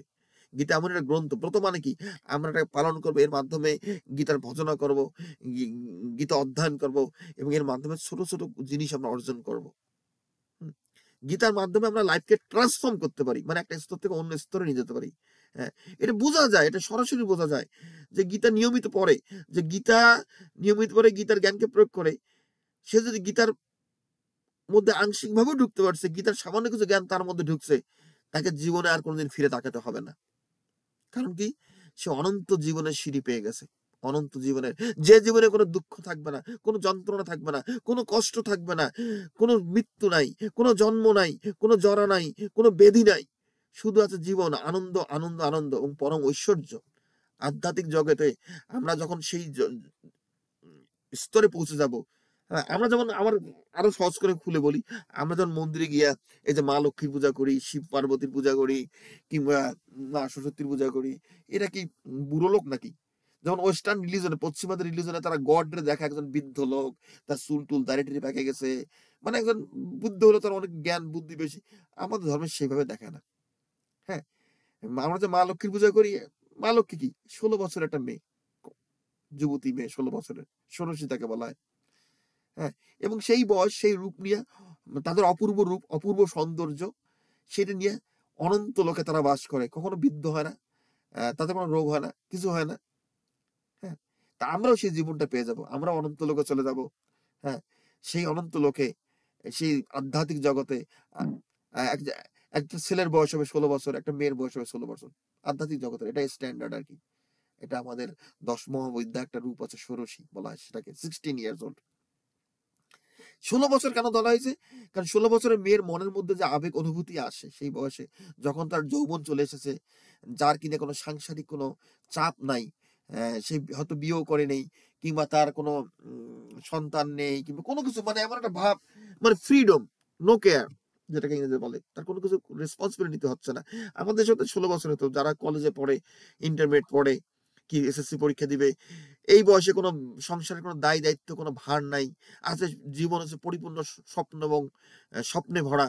হ্যাঁ, উজ্জ্বল ভবিষ্যৎ, চোখের মধ্যে কত কামনা বাসনা আকাঙ্ক্ষা, মানে সব কামনা বাসনা স্বাস্থ্যসম্মত অবশ্যই। তাদের যে মাইন্ডসেটটা আর কি, ওই সময়কার যে ভাবটা, এই ভাবটাই আধ্যাত্মিক জগতে আর কি। এই জন্য ষোড়শী আর কি। প্রত্যেকটা মানুষের জীবনে সেই সময়টা আসে আর কি, জীবনে স্বপ্ন দেখে, বড় হয়, এটা করবে। হ্যাঁ, তাই এই স্পিরিচুয়াল রিলমে আমাদের সেই জগতে আমরা চলে যাই। এই তন্ত্র সাধনায় আমরা যে রাম সীতার পূজা করি, শিব পার্বতীর পূজা করি, রাধা কৃষ্ণের পূজা করি, এটা কল্পনা তান্ত্রিক জগতে 16 বছরের। হ্যাঁ, আধ্যাত্মিক জগৎটাই তো তাই। আধ্যাত্মিক জগতে আমরা আধ্যাত্মিক জগতে প্রবেশ যখন করবো, সেখানে কোনো জন্ম নাই, সেখানে কোনো মৃত্যু নাই, সেখানে কোনো রোগ ব্যাধি নাই, সেখানে আছে শুধু আনন্দ আনন্দ। এবং সে কথা গীতা বলছে, হে অর্জুন, চন্দ্র সূর্য অগ্নি যাকে প্রকাশ করিতে অসমর্থ, যেখানে গেলে জীবকে আর ফিরে আসিতে হয় না, তাই আমার পরম ধাম। সেই পরম ধামে আমরা চলে যাব। হ্যাঁ, সে পরম অব্যয় পথ লাভ করবো। কিন্তু যা পেলে আর কোনো কিছু পাওয়ার থাকে না, পরাগতি লাভ করা, এবং সেখানে অনন্ত জীবনের সন্ধান লাভ করা। কিন্তু যারা ধ্যান করবে তারা সেই জীবনে আনন্দটা তারা পাবে না। কারণ এখন এখন মানে যারা ধ্যান করে তারা সবকিছু ত্যাগ করে ধ্যান করে। তারা ঈশ্বর লাভ করার জন্য যা কিছু যেভাবে ঈশ্বর লাভ করে সেইভাবেই সেটা পাবে। তারা যেহেতু সবকিছু ত্যাগ করে ঈশ্বর লাভ করে, অতএব ঈশ্বর লাভ করার পর তাদের সঙ্গে কিছু থাকে না। তারা যেহেতু ঈশ্বর লাভ করার পর কোনো কিছু সঙ্গে নিয়ে যায় না। এজন্য আমি সবসময় স্কুলে বলি যে, "দেখো তোমরা যে এই যে গীতার সাধনা করছো তোমরা সবাইকে নিয়ে করো। সবাই না, তোমার পিতা, মাতা, ভাই, বোন, আত্মীয়স্বজন, কারণ অনন্ত লোকে যাবা তোমরা সবাইকে নিয়ে যাবা। সেখানে যেন এই সবার সঙ্গে যদি আমরা করি সাধনাটা, তাহলে আমরা সবাইকে নিয়ে সেখানে প্রবেশ করতে পারবো।" হ্যাঁ? এখনকার কিছু, কিছু রিলিজিয়ন সেটা আমাদেরকে বিশেষ করে মানে আমাদের ধর্মের মধ্যে, সনাতন ধর্মের মধ্যে কিছু সেক্ট তৈরি হয়েছে। তারা গীতার ভুল ব্যাখ্যা দেয়।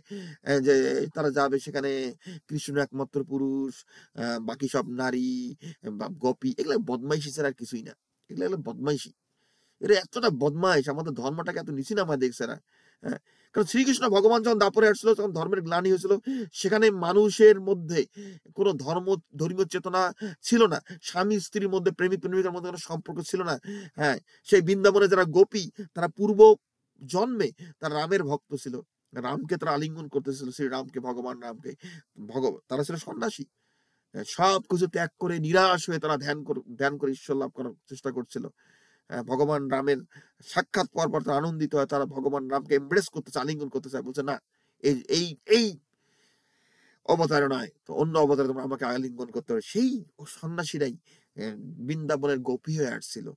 তারা ছিল ভগবানের শুদ্ধ ভক্ত এবং ভগবান তাদের সঙ্গে লীলা করে দেখাচ্ছেন যে উম দেখিয়ে দিয়েছেন যে, "দেখো এর উদ্দেশ্য এই নয় যে ধ্যানের সৃষ্টির উদ্দেশ্য তুমি ধ্যান করে নির্বাণ লাভ করো।" কারণ সৃষ্টির মূল উদ্দেশ্য হলো প্রেম তত্ত্ব। তিনি যমুনা নদীতে অনেক প্রেমের লীলা করেছেন। হ্যাঁ? কিন্তু তার যে লীলা, সে লীলার অর্থ এই নয় যে লীলাটাকে আমাদের রিপিট করতে হবে, ওইভাবে আমাদের দেখতে হবে। যে কিনা, কারণ ভগবান যখন গোপীদের নিয়ে নৌকা বিলাস করে তাদেরকে বৃন্দাবনে পাঠিয়ে দিলেন, তখন কিন্তু তার এক বন্ধু, আমি নামটা ভুলে গেছি, হয় উদ্ভব না হয় সুদামা, দুজনে একজন হবেন। এসে বলছিল যে, "ভগবান তুমি তো গোপীদের উদ্ধার করে দিলে, আমাকেও উদ্ধার করো।" ভগবান বলছিল, "তুমি পুরুষ হয়ে জন্মাইছো, তোমাকে আমি এইভাবে উদ্ধার করতে পারি না। তোমাকে যোগ সাধনা করে মুক্তি লাভ করতে হবে। যারা পুরুষ হয়ে জন্মাইছে তারা পুরুষের ভাব নিয়ে তারা মুক্তি লাভ করবে। তারা অনন্ত লোকে পুরুষ হয়েই প্রবেশ করবে।" হ্যাঁ? ওই যে যারা মিথ্যাচার প্রকাশ করে যে বৃন্দাবনে একমাত্র শ্রীকৃষ্ণই পুরুষ, তার রাসলীলার উপর ভিত্তি করে কি বৃন্দাবন নাকি? সেখানে কি মা যশোদা, কি বলে, নন্দ মহারাজা নেই? ভগবান শ্রীকৃষ্ণের যে গোপা পালকগুলো ছিল তারা নেই? হ্যাঁ, তারা কি নারী নাকি? হ্যাঁ?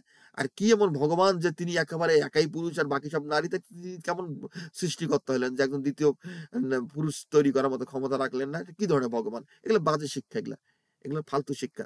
এগুলো আমাদের মস্তিষ্কটাকে নষ্ট করে দিছে, আমাদের ধর্মীয় চেতনাকে নষ্ট করে দিছে। আমাদের এই সমাজের পুরুষকে তারা হিজড়া বানায়। হিজড়া বানায় বলে তারা কোনো সমাজের সমস্যার সমাধান করতে পারে না।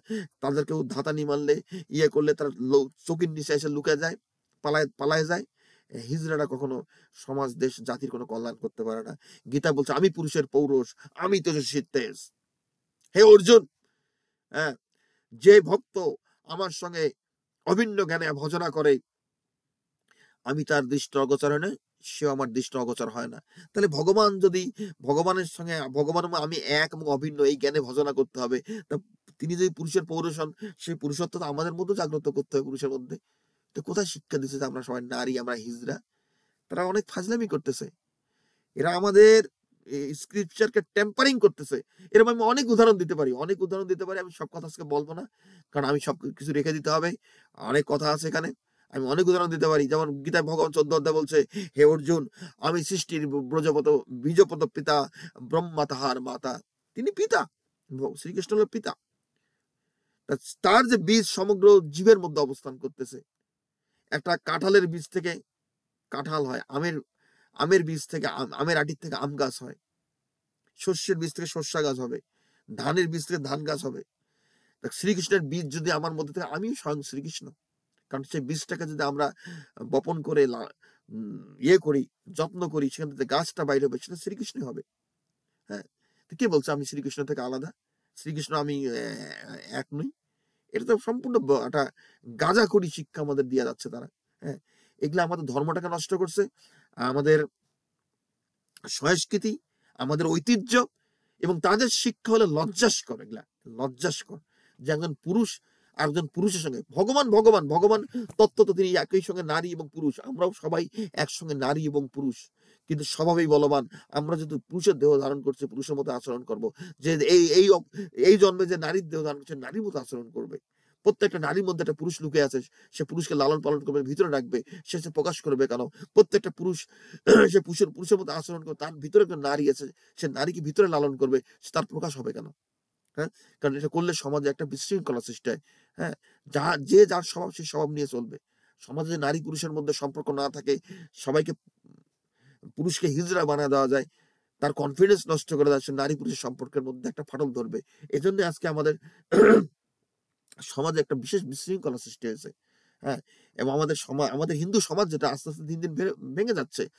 এখন হিন্দু মেয়েরা আচার আচরণ করে, যেভাবে কাপড় চোপড় পরে, তারপরে সেখানে যেভাবে তারা উঠা বসা চলা করতে ছেলেমেয়েরা, এবং এখানে ডিভোর্স রেট বেড়ে গেছে। এখন হিন্দুদের মধ্যে ডিভোর্স আসছে। এগুলো কারণ কি? আমাদের ধর্ম তত্ত্বকে ওয়েস্টার্নাইজ করার জন্য, পশ্চিমাকরণ করার জন্য। আমি এদেরকে শায়েস্তা করার জন্য এসে পৃথিবীতে আসছি। আমি এইসব সেক্ট যেগুলো আছে সনাতন ধর্মের, একটাকে করে আমি ধুলাই করবো এদেরকে। হ্যাঁ, তারা ভাবছে যে তারা ভগবানের কথা বলে, অমুক বলে, তারা না, স্বয়ং ভগবানের কতটা শক্তি এদের মধ্যে, কতটা তাদের জ্ঞান, তাদের কত দাপট, আমি চূর্ণ করে দেব। এত বড় ক্ষমতা তোমাদের, তোমরা এত বড় নিজেকে বড় ভাবো, তুমি নিজেকে সব জানতে বলো, তোমাকে এত কিছু জানতে হবে না। গীতার দুই একটা শ্লোকের অর্থ যদি যে ব্যাখ্যা করতে শিখবে, যে বুঝতে শিখবে, দেখে যাবে, তার চোখ খুলে যাবে। তখন আর এই বদমাইশদের কাছে গিয়ে আমাদের জ্ঞান অর্জন করতে হবে না। কারণ এই বদমাইশরা কি করেছে? আমাদের ধর্মটাকে নষ্ট করে দিয়ে গেছে। এজন্য হিন্দুরা আজকে মার খায়, পদে পদে মার খায়। আর সেদিন একটা ভিডিও দেখলাম বাংলাদেশে, যে হিন্দু বাড়িতে আগুন দেওয়া হচ্ছে, মানুষ ধরে পিটানো হচ্ছে, আর মেয়েটা চিৎকার দিচ্ছে, হায় ভগবান কেন এমন হয়, হায় ভগবান কেন এমন হয়। ছোট্ট একটা বাচ্চা মেয়ে, সম্ভবত 8-10 বছরের একটা মেয়ে।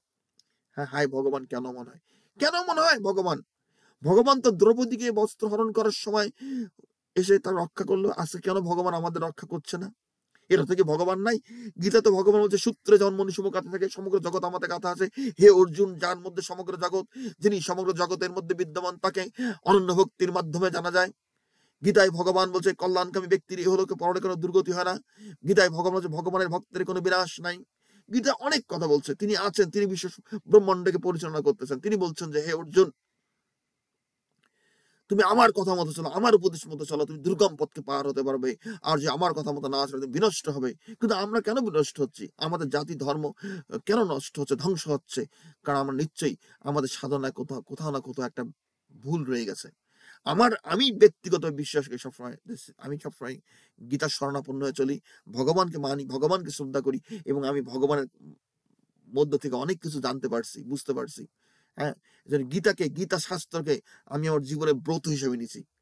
এই গীতা একটা অপূর্ব গ্রন্থ। এটা জানলে, এটা শুনলে, এর সাধনা করলে সবসময় মনে আনন্দে ভরপুর থাকে, আনন্দে। এই বদমাশরা বলে বেলায় যে নাকি গীতা নাকি কি বলে, ভগবানের ভক্ত নাকি কষ্ট বেশি। এটা সম্পূর্ণ একটা ধোঁকাবাজি দিয়ে যাচ্ছে আমাদেরকে। কেন ধোঁকাবাজি দিচ্ছে?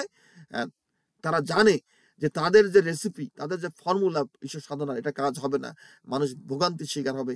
এদের মানুষ ভোগান্তির শিকার হচ্ছেও। হ্যাঁ, এবং ওয়েস্টার্ন যত রিলিজন আছে একই কথা বলে। তারাও বলবে যে না, সৃষ্টিকর্তা দুঃখী মানুষরা ভালোবাসে। আর দুঃখ, মানুষ কখনো ঈশ্বর সাধনা করে দুঃখকে গ্রহণ করার জন্য। মানুষ আধ্যাত্মিকতা, ঈশ্বর সাধনার মূল উদ্দেশ্য হলো জীবনকে সুন্দর করা। গীতায় ভগবান বলছে, যজ্ঞ করতে, দান যজ্ঞ তপস্যা কখনো ত্যাগ করতে নাই, ইয়া মনীষীদের পবিত্র পর্যন্ত আনয়ন করে রাখে। হে অর্জুন, যে যজ্ঞ করে না, তার পরলোক তো দূরের কথা, তার ইহলোক পর্যন্ত নাই, তার বৈশ্বিক সুখও নাই। তাহলে কেন এই কথা বলছে, তার ইহলোক পর্যন্ত নাই, তার বৈশ্বিক সুখও নেই? আমরা ইহলোকে আছে, আমাদের ইহলোকও যেন থাকে, আমাদের বৈশ্বিক সুখও যেন থাকে। সেটাই গীতার কথা, সেটাই শাস্ত্রের কথা। আমাদের শাস্ত্রে কখনো বলা নেই যে আমরা ভোগ করি না, ভোগ করা পাপ। এটা কোথায় বলছে? আমি সম্মত উপায়ে জীবন ভোগ করব, ধর্মের মাধ্যমে, স্বাস্থ্যসম্মত উপায়ে। এটা একটা প্রেসক্রিপশন দেওয়া হয়েছে, কারণ এর মধ্যে দিয়ে ঈশ্বর লাভ করবো। যে ভোগ করতে পারবে না, সে ত্যাগী হয় কেমনে? ওই যে ভোগী এবং ত্যাগী, হয় ভোগ করলাম না ত্যাগ করলাম, খরপুরুষ না অক্ষর পুরুষ, এটা গীতার শিক্ষা না। গীতার শিক্ষা হলো পুরুষোত্তম। আমরা পুরুষোত্তম সাধনা করি। যেখানে পুরুষোত্তম সাধনা করবে, সে খর্ম অক্ষরের দুইটার অতীত হবে। সে ভোগও করবে, সে ত্যাগও করবে। ভোগের মধ্যে ত্যাগ খুঁজে হবে, ত্যাগের মধ্যে ভোগ খুঁজে পাবে সে। এই দুটো একসঙ্গে। যে গাড়ি চালায়, যে গাড়ি চালাবে তার ব্রেকও পা দিতে শিখতে হবে, অ্যাক্সেলেটার পা দিতে শিখতে হবে একসঙ্গে। কখন কোনটাকে দিতে হবে সে জানে। এমন না গাড়ি চালাতে গিয়ে আমি সকালে ব্রেকে পা দিলাম, আর না আমি আজকে বিকালে, আজকে সকালের দিন আমি গাড়ি চালাবো শুধু স্টিয়ারিংটা ডাইনে টানবো, আজকে বামে টানবো না, আগামীকাল বামে টানবো, আজকে শুধু ব্রেকেই পা দেবো, সোমবারে ব্রেকেই পা দেবো, মঙ্গলবারে আমি অ্যাক্সেলেটারে পা দেবো। এইভাবে কি গাড়ি চালানো শিখবে? যেখানে হারমোনিয়াম বাজায় সেকে হারমোনিয়াম কি কি একটা কি ধরে বাজায়, আজকে সা বাজামু, শুক্রবারে পা বাজামু, শনিবারে সারে গামা পা ধা নি বাজামু। এভাবে কোনো গান হবে? কেউ সকালে তবলা বাজাবে আর বিকালে হারমোনিয়াম বাজাবে, তারপরের দিন সে গান গাবে, তাহলে কেমন গান হবে? হ্যাঁ, আমাদের ধর্মটা এখন হয়ে গেছে ওই রকম, সবকিছু সরাসরি করা। এগুলো কোনো কথা না। আমাদের গীতা শাস্ত্র, আমাদের শাস্ত্র কখনোই বলা নাই যে না তুমি ভোগী হলে ভোগী হও, আর যখন ত্যাগী হলে শুধু ত্যাগী হও। এটা কোনো কথা হলো নাকি? হ্যাঁ, জীবনকে ভোগ করতে গেলেও ত্যাগ করতে হয়। যারা কিনা জীবন ভোগ করে, অর্থ উপার্জন করে, কই তারা ত্যাগ করে না? সকালে ঘুম থেকে উঠতে হয়, কাজে যেতে হয়। যারা আমেরিকার মতো জায়গায় মনে করো অনেকেই বাসের জন্য বাস স্ট্যান্ডে গিয়ে ঠান্ডার মধ্যে বসে বসে থাকে। কি প্রচন্ড ঠান্ডা! আমি শিকাগোতে থাকতাম, কি ঠান্ডা সেখানে! বাতাস যখন আসে হ্যাঁ, তোমার বলার মতো না। হ্যাঁ, বলার মতো না, এত ঠান্ডা সেখানে। হাড়ে কাঁপুনি লাগে। এরকম কত কষ্ট করে মানুষ একটু জীবন ভোগ করার জন্য। তো কে বলছে ত্যাগ নাই? একজন ছাত্র যখন স্কুলে গিয়ে পড়াশোনা করে, সে ত্যাগই হয় না? সে স্কুলে নিয়মিত যায়, হোমওয়ার্ক করে, পড়াশোনা করে, রাত্রি জেগে থাকে অনেক সময়, সে ত্যাগ করতেছে না? একজন গৃহস্থ যখন সে জমি জমায় কাজ করুক, সে ব্যবসা বাণিজ্য করুক, সে ত্যাগ করতেছে না? সে কর্মে কি বলছে? ভোগ কি শুধু ত্যাগ না করে ভোগ আসে নাকি? কি বলছে সব? এসব ফালতু শিক্ষা আমাদের মাথার মধ্যে ঢুকাই দিয়ে গেছে। হ্যাঁ, আমাদের আমাদের জীবনকে, ঈশ্বরকে জানতে হলে তুমি শুধু ঠাকুরের মূর্তি নিয়ে বসে বসে মালা জপ করলে ঈশ্বরকে জানা যায় না। তুমি যা কিছু কর্ম করবা, তুমি খেতে কামারিয়ে কাজ করো, তুমি ব্যবসা বাণিজ্য করো, একজন ছাত্র পড়াশোনা করে, তুমি ভাত রান্না করো, তুমি কাপড় চোপড় দাও, সবকিছুর মধ্যে তোমার ঈশ্বর দর্শন হবে। যখন তোমার ঈশ্বরের প্রতি জ্ঞান আছে, ঈশ্বর কি জিনিস, তিনি কিভাবে কাজ করেন আমাদের মধ্যে দিয়ে। আমরা তো আমাদের মন্দির থেকে ভক্তির নাম করে একটা জ্ঞান রে তো একটা লাথি মেরে বের করে দিচ্ছি। কোনো কারণে তো জ্ঞানের কোনো আলোচনা হয় না। একটু মন্দিরে গেলাম, একটু কপালে একটু তিলক মারলাম, সিঁদুর পড়লাম, একটু পুরোহিত এসে মাথার মধ্যে একটু খড়মটা দিয়ে দিল, আর কি হরি বল করলাম, একটু শঙ্খ বাজাইলাম, হয়ে গেল আমার ধর্মটা। এই নিয়ে কি চলে? একটা জগৎ চলে, জীবন চলে। আর এখন তো হয়ে গেছে এই যুগে শুধু হরিনাম কীর্তন করলেই সবকিছুর একেবারে হয়ে যায়। কই হরিনাম কীর্তন করে আজকে বাংলাদেশে তোমাদের সে প্রভুদের কথা ঠেকাইতে পারতেছে না, বাঁচাইতে পারতেছে না। কোথায় তোমার কৃষ্ণ আজকে? তিনি দ্রৌপদীর বস্ত্র হরণ যখন করছিল, দ্রৌপদীকে বস্ত্র দিলেন, এখন কোথায় তিনি? নিশ্চয়ই এরা তো কি কৃষ্ণ নেই? আমি তো বিশ্বাস করি ভগবান আছেন, কারণ আমরা ভগবানের পথে চলিনি, ভগবানের পথে সাধনা করিনি, এই জন্য ভগবানকে আমরা জানতে পারছি না। আমাদের শাস্ত্র কখনোই বলে নাই যে দেশ মাতৃকে বাঁচানোর জন্য অস্ত্র হাতে নিতে হবে না। আমরা শুধু মুখে মুখে বলি যে আমরা শান্তিপ্রিয় হিন্দুরা, আমরা শান্তি চাই, কেন আমাদের উপর আঘাত আনবে? আরে বাবা, কেউ যদি শান্তি চায়, ওং শান্তি ব্রাহ্মণের মতো আচরণ করলে জগৎ চলে।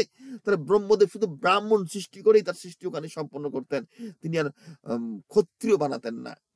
শুধু যদি সৎ পথে চললে, শান্তির কথা বললেই যদি জগৎ চলবে, তিনি দেবতা সৃষ্টি করে জগৎ আর শেষ করতেন, আর সেখানে অসুর সৃষ্টি করতেন না। তিনি আবার অসুর সৃষ্টি করলেন কেন তাইলে?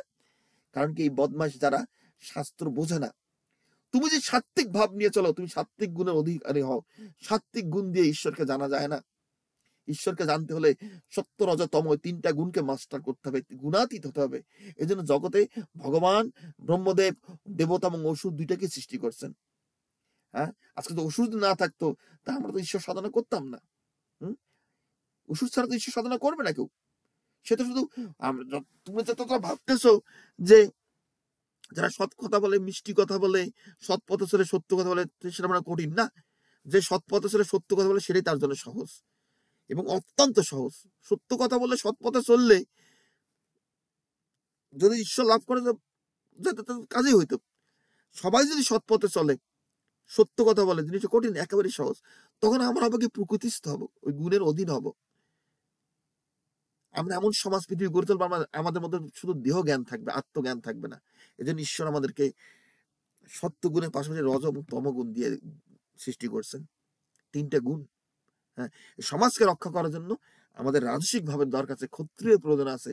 ক্ষত্রিয় তার বাহুকে ব্যবহার করবে, মুখের কথা জিহ্বা দিয়ে, মুখের জিহ্বা ব্যবহার করে সমাজে কখনো শান্তির শৃঙ্খলা, ন্যায়, ধর্ম প্রতিষ্ঠা করা যায় না। আমাদের অস্ত্র ধারণ করতে হবে, আমাদের যুদ্ধ করতে শিখতে হবে, এবং সেই যুদ্ধ হবে শুধু ধর্মকে প্রতিষ্ঠা করার জন্য। গীতায় ভগবান বলছে যে ধর্মযুদ্ধই ক্ষত্রিয়ের কর্তব্য, ধর্মযুদ্ধই। কখনো ক্ষত্রিয়কে বলে নাই যে তুমি নিছক যুদ্ধ করো কোনো অর্থ সম্পদ বিষয় অর্জন করার জন্য। আমাদের ক্ষত্রিয় সমাজকে জাগরিত করতে হবে। আমাদের ব্রাহ্মণ, আমাদের ক্ষত্রিয়, আমাদের বৈশ্য, আমাদের শূদ্র। অনেকের বলে কি যে আমাদের ধর্মের মধ্যে সনাতন ধর্মের মধ্যেও বর্ণভেদ প্রথার কথা আছে। এটা কোনো কথা নয়। আর যে বৈশ্যর জন্য ভগবান ব্রহ্মদেব, বৈশ্যর জন্য আমি রেকর্ড করতেছি, শোনো।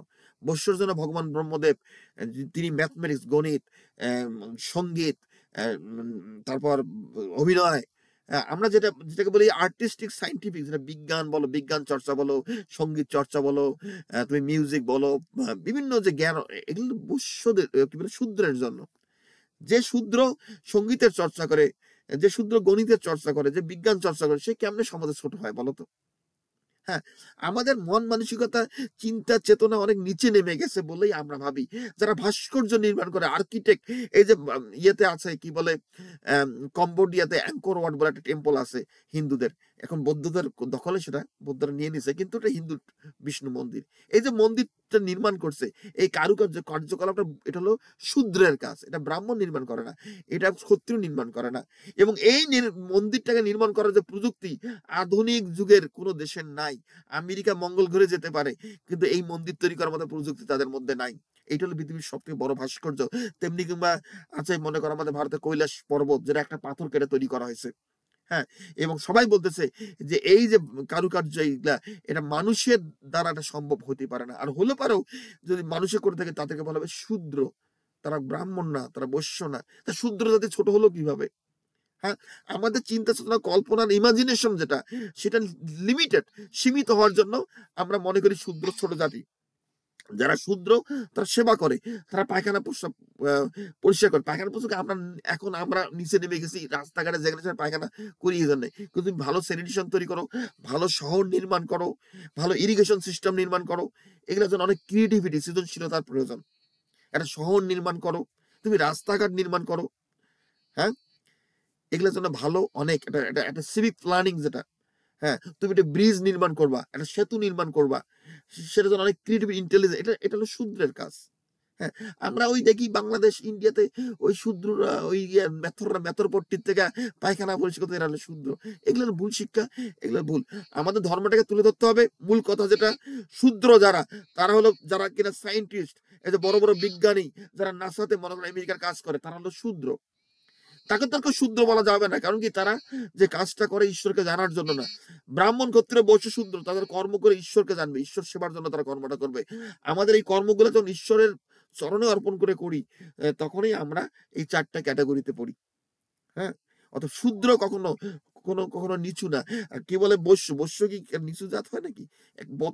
মানে একটা বিজনেস এর জন্য করার জন্য অনেক জ্ঞান বুদ্ধির প্রয়োজন আছে। যারা কৃষিকার্য করে, আমাদের মানুষের মধ্যে এত বুদ্ধি বিবেক জ্ঞান কমে আসছে, তারা মনে করে যারা কৃষিকাজ করে তারা মনে মূর্খ। কৃষিকাজ করাটা তো সহজ জিনিস না। তুমি ইউনিভার্সিটির বড় বড় ডিগ্রি নিয়ে আসছো, যাও না কোনো ক্ষেতের মধ্যে গিয়া একটু ধান চাষ করো, একটু পাট চাষ করো। অনেক বুদ্ধি জ্ঞান সৃজনশীলতার প্রয়োজন আছে। হ্যাঁ, এবং এগুলোর মধ্যে যে যোগ তত্ত্ব আছে, আমি যোগ তত্ত্ব নিয়ে যখন আলোচনা করব, আমার এই ভিডিওটা, আমি গীতার সমগ্র তত্ত্ব নিয়ে এই ভিডিওতে আমি কোনো আলোচনা করতে পারি না, কারণ এই ভিডিওটা অলরেডি অনেক আলোচনা হয়ে গেছে। তা আমি এই আলোচনা এখানে শেষ করতেছি। দেখি আরো যদি কোনো ভিডিও তৈরি করা যায় নতুন করে, আমি করবো নি।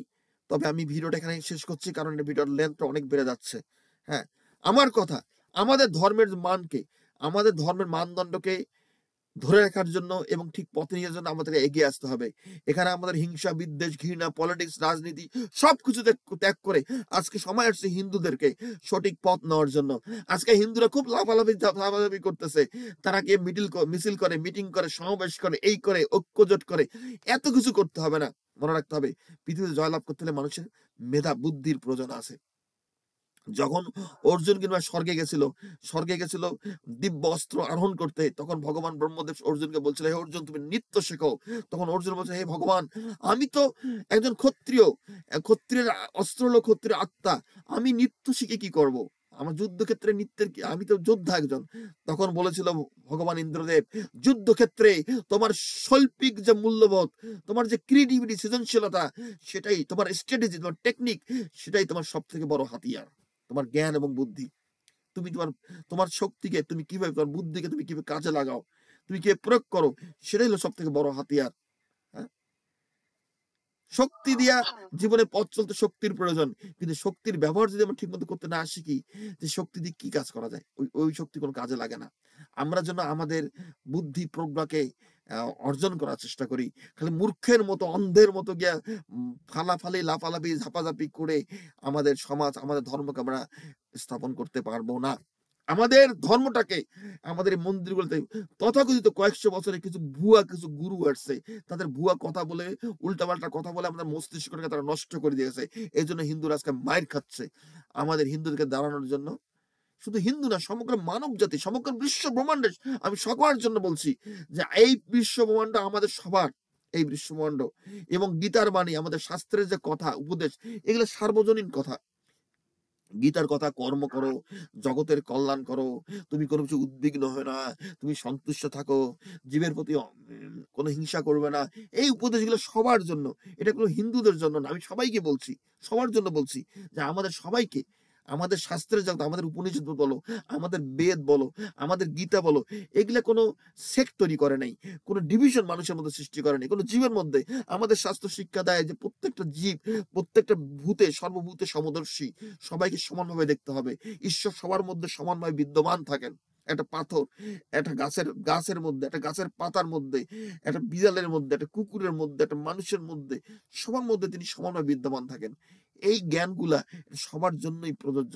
আজকে আমাদের বিভিন্ন, এক জাতির সঙ্গে আরেক জাতির যুদ্ধ, এক রিলিজনের মানুষের আরেক রিলিজনের যে যুদ্ধ, এগুলা ত্যাগ করে আমাদের মধ্যে যে একাত্মতা আছে, যে আমরা কি, আমরা তত্ত্ব সবাই এক, এই মৈত্রী ভাব নিয়ে যারা অধর্মের পথে চায়, আমরা ধর্মের পথে থেকে অধর্ম, যারা অধর্মকে বেছে নিচ্ছে, তাদের সঙ্গে যুদ্ধ করতে হবে। এখানে কোনো যুদ্ধ নেই জাতির সঙ্গে জাতির, দেশের সঙ্গে দেশের, কোন একটা গোষ্ঠীর সঙ্গে গোষ্ঠীর, এটা কোনো যুদ্ধ নেই। যুদ্ধ হবে সবসময় ধর্মের সঙ্গে অধর্মের। আমাদের ধর্মের পথে থেকে আমরা অধর্মের সঙ্গে যুদ্ধ করে এই পৃথিবীকে বা এই বিশ্বব্রহ্মাণ্ডকে সকলের জন্য বাসযোগ্য করে তুলবো। কারণ আমাদের মূল উদ্দেশ্যই হলো আমরা যেন জগতের সকলের জন্য কল্যাণ করতে পারি। কারণ গীতায় ভগবান বলছে, হে অর্জুন, যার কোনো জীবের প্রতি শত্রু ভাব নাই, যিনি সর্বদা সকলের কল্যাণ সাধন করেন, তিনি আমাকে প্রাপ্ত হন। তিনি, গীতায় ভগবান কখনো হিংসা, বিদ্বেষ, ঘৃণা ছড়াতে আসেননি। তুমি যুদ্ধ করবা, অর্জুনকে বলছে, হে অর্জুন, তুমি যে যুদ্ধ করছো, এটা তোমার কর্তব্য, কেন তোমার যুদ্ধ করতে হবে? একজন ডাক্তার, একজন সার্জন যখন তার রুগীর সার্জারি করে, তার অস্ত্রোপচার করে, সে এই ভাব নিয়ে করে রুগীর কল্যাণ করার জন্য, তার প্রতি শত্রু ভাব অন্য হয় না, না আমি তাকে মেরে ফেলবো, তার গাড়ি এই জন্য কাটতেছি, সেজন্য সে করে না, তাকে হেল্প করার জন্য। ক্ষত্রিয়রা যারা ধর্মযুদ্ধ করবে সমাজকে আরোগ্য লাভ করার জন্য, হ্যাঁ, যারা কিনা দূষিত, যারা নষ্ট হয়ে যাচ্ছে, তাদেরকে সঠিক পথ দেখানোর জন্য, তাদের প্রতি কোনো হিংসা, প্রতিহিংসা পরায়ণ যুদ্ধ করবে না। হ্যাঁ, এই কথাগুলোর মাধ্যমে আমাদের বুঝতে হবে যে এই পৃথিবীতে আমাদের কোনো শত্রু নাই, এখানে শুধু হচ্ছে ধর্ম আর অধর্ম। আমাদের ধর্মের পথ থেকে অধর্মের সঙ্গে যুদ্ধ করতে হবে। আমরা যদি সেটা শিখি, তাহলেই আমরা আমাদের প্রকৃত সত্তাকে জাগ্রত করতে পারবো, আমাদের ধর্মকে আবারও ঠিক আগের জায়গা মতো নিয়ে আসতে পারবো। হ্যাঁ, এই পৃথিবীতে আমরা হলো আদি জাতি, আমরা একমাত্র মানে গোষ্ঠী, যারা এই পৃথিবীকে একসময়, হিন্দুরা এবং সনাতনীরা এই পৃথিবীকে শাসন করতো। আমরা আবার এই পৃথিবীকে শাসন করতে পারবো। সমগ্র পৃথিবী আজকে এই আমাদের এই সনাতনীদের দিকে তাকিয়ে আছে। আজকে পৃথিবীতে বিভিন্ন স্তরে, বিভিন্ন জায়গায় বিভিন্ন সমস্যা। আজকে জলবায়ুতে আমাদের আবহাওয়া মন্ডলের সমস্যা, আমাদের জলবায়ু দূষণ হয়ে গেছে, আমাদের সমুদ্রগুলা দূষিত হয়ে গেছে, আজকে নদীগুলা দূষিত হয়েছে, তাদের জল শুকায় গেছে। আজকে মানে সর্বস্তরে আমাদের খাদ্য আজকে পয়জন হয়ে গেছে। আজকে পৃথিবীর বিভিন্ন অর্থনীতি ভেঙে পড়তেছে, মানুষের মধ্যে বিবেক বুদ্ধি জ্ঞান চলে যাচ্ছে, পরিবারগুলো, ফ্যামিলিগুলো ধ্বংস হয়ে যাচ্ছে। এগুলোর থেকে মুক্তি লাভের একমাত্র পথ হলো আমাদের সনাতন শাস্ত্রের শিক্ষা, আমাদের বৈদিক শিক্ষা, আমাদের গীতার শিক্ষা, আমাদের শাস্ত্রের শিক্ষা। এগুলোকে জাগ্রত করতে হবে, আমাদের মন্দিরগুলোকে রিপেয়ার করতে হবে। আমাদের মন্দিরগুলোতে উল্টা পাল্টা যার তার আমরা মূর্তি বসায় দেই, আর আমরা সবাই গিয়ে সেখানে গিয়ে বাচ্চারা প্রণাম দেয়, তাদের উল্টা পাল্টা শিখে তাদের মস্তিষ্কগুলো নষ্ট করে দেয়। আমাদের ভগবানের প্রতিভক্তি, কৃষ্ণের প্রতিভক্তি, মা দুর্গার প্রতিভক্তি, মা চণ্ডীর প্রতিভক্তি, মা কালীর প্রতিভক্তি, ভগবান গণেশের প্রতিভক্তি, ভগবান শিবের প্রতিভক্তি, ভগবান হনুমানের প্রতিভক্তি, সন্মুখার প্রতিভক্তি, এই দেবতাগুলা সলিড দেবতা যেগুলা পিওর আমাদের, এগুলা জাগ্রত করতে হবে। উল্টাপাল্টা জায়গায় গুরু আছে, সেই গুরুগুলোকে হটাও করতে হবে আমাদের মন্দির থেকে। কারণ এই মন্দিরে তাদের আশ্রয়, তারা এমন ভাবে জায়গা করে নিয়েছে, হ্যাঁ, যে আমাদের মন্দিরগুলাকে তারা ধ্বংস করেছে। গুরু ব্রহ্মা গুরু বিষ্ণু গুরু দেব মহেশ্বর গুরু সাক্ষাৎ পরম ব্রহ্ম তস্মৈ শ্রী গুরু বেনব। কিন্তু এদেরকে প্রকৃত গুরু এরা। গুরুর কাজ হলো তাদের শিষ্যকে ঈশ্বরের পথ দেখে দেওয়া, ঈশ্বরকে সাধনা করতে শেখানো। কিন্তু এখনকার গুরুরা চায় যে তাদের আমরা পূজা করি, ঈশ্বরকে ভুলে যাই। অনেক গুরু আছে যারা বলে কিনা কোনো গীতা পাঠ করা যাবে না, লক্ষ্মী পূজা করা যাবে না, সরস্বতী পূজা করা যাবে না, এই করা যাবে না, সেই করা যাবে না। অনেক গুরু আছে তারা বলতেছে বিয়ে করা যাবে না, ওই করা যাবে না, সেই করা যাবে না। এগুলো সব ভুয়া কথা। হ্যাঁ, এগুলো সব ভুয়া কথা। আমাদের ধর্মটাকে তারা নষ্ট করে দিছে। হ্যাঁ, এই জন্য আমাদের এই স্কুল ধর্ম রোড টু এনলাইটমেন্ট, আমরা মন্দির নির্মাণ করতে চলছি। এই স্কুলের একটা মন্দিরের নাম হলো বিশুদ্ধ সনাতন ধর্ম মন্দির। বিশুদ্ধ সনাতন ধর্ম মন্দিরে সেসব দেব দেবতা ঈশ্বরের বিগ্রহ থাকবে, যেখানে কোনো উল্টাপাল্টা গুরুর, অধুনা যুগের গুরুর কোনো স্থান থাকবে না। আমার কথা, ভগবান শ্রীকৃষ্ণ ধরাধাম ত্যাগের পরে আগ পর্যন্ত, ভগবান শ্রীকৃষ্ণ ধরাধাম ত্যাগের আগ পর্যন্ত যা কিছু হিন্দু মন্দিরে পুজো হতো সনাতন ধর্মের মন্দিরে, সেই বিগ্রহগুলা থাকবে। তারপরে যারা আসছে তাদের কোনো বিগ্রহ রাখা হবে না, এই বিশুদ্ধ সনাতন ধর্ম মন্দিরে রাখা হবে না। দ্বিতীয়, আমাদের আরেকটা মন্দির তৈরি করা হচ্ছে, তার নাম হলো অনন্ত জীবন, অনন্ত আনন্দময় অনন্ত জীবন দর্শন মন্দির। কেন বলা হচ্ছে অনন্ত আনন্দময় অনন্ত জীবন? আজকে হিন্দুদের মধ্যে একটা ভুল ভ্রান্ত ধারণা ঢুকা দেওয়া হয়েছে যে মোক্ষ লাভ করলে পারে তুমি ঈশ্বরের সঙ্গে মিশে গেলা, তোমার কোনো জীবন থাকলো না। অর্থাৎ জীবন থাকা মানে তুমি মোক্ষ লাভ করো না, এই পৃথিবীতে বারবার ফিরে আসো, জন্ম মৃত্যুর অধীনে। এটা একটা ভুল শিক্ষা। এটা আমাদের শাস্ত্রের শিক্ষা না, এটা শাস্ত্রের অপব্যাখ্যা। এই অপব্যাখ্যাগুলো আসছে এই তথাকথিত গুরু সাধু সন্ন্যাসীর জন্য, তারা সবকিছু ত্যাগ করে গিয়া ল্যাংটা হইয়া সবকিছু ছাইড়ে দিয়ে ধ্যান করে, গায়ের মাংস টাংসকে শুকাই ফেলে, কিচ্ছু থাকে না, তাদের কাছ থেকে এই ধারণা আসছে। এটা ভুল ভুল, এটা শাস্ত্রের ভুল ভুল ব্যাখ্যা। শাস্ত্র সেটা কখনোই শিক্ষা দেয়নি। সেটা যদি হতো তাহলে এই সৃষ্টির কোনো উদ্দেশ্য থাকতো না। হ্যাঁ, আমরা এত সাধনা করবো কিসের জন্য? ওই ঈশ্বরে এর সঙ্গে মিশে গেলাম, নিজের অস্তিত্ব থাকলো না, এটা জন্য কোনো এই সৃষ্টির কোনো মানে থাকলো? এই সৃষ্টির, আমি আসলাম পৃথিবীতে, নেমে আসলাম, শুধু একটু হালুয়া খাইলাম, একটু খিচুড়ি খাইলাম, এই মন্দিরে হরিবোল করলাম, আর মোক্ষ লাভ সিদ্ধি লাভ করলাম, আমি সবকিছু মিলে গেলাম, আমার কোনো অস্তিত্ব থাকলো না। এই সৃষ্টির কোনো মানে আছে? এটা কোনো অর্থ নাই। এটা শাস্ত্রের সম্পূর্ণ ভুল ব্যাখ্যা। হ্যাঁ, আমরা অনন্ত জীবন লাভ করব, সেটা হলো অনন্ত লোক।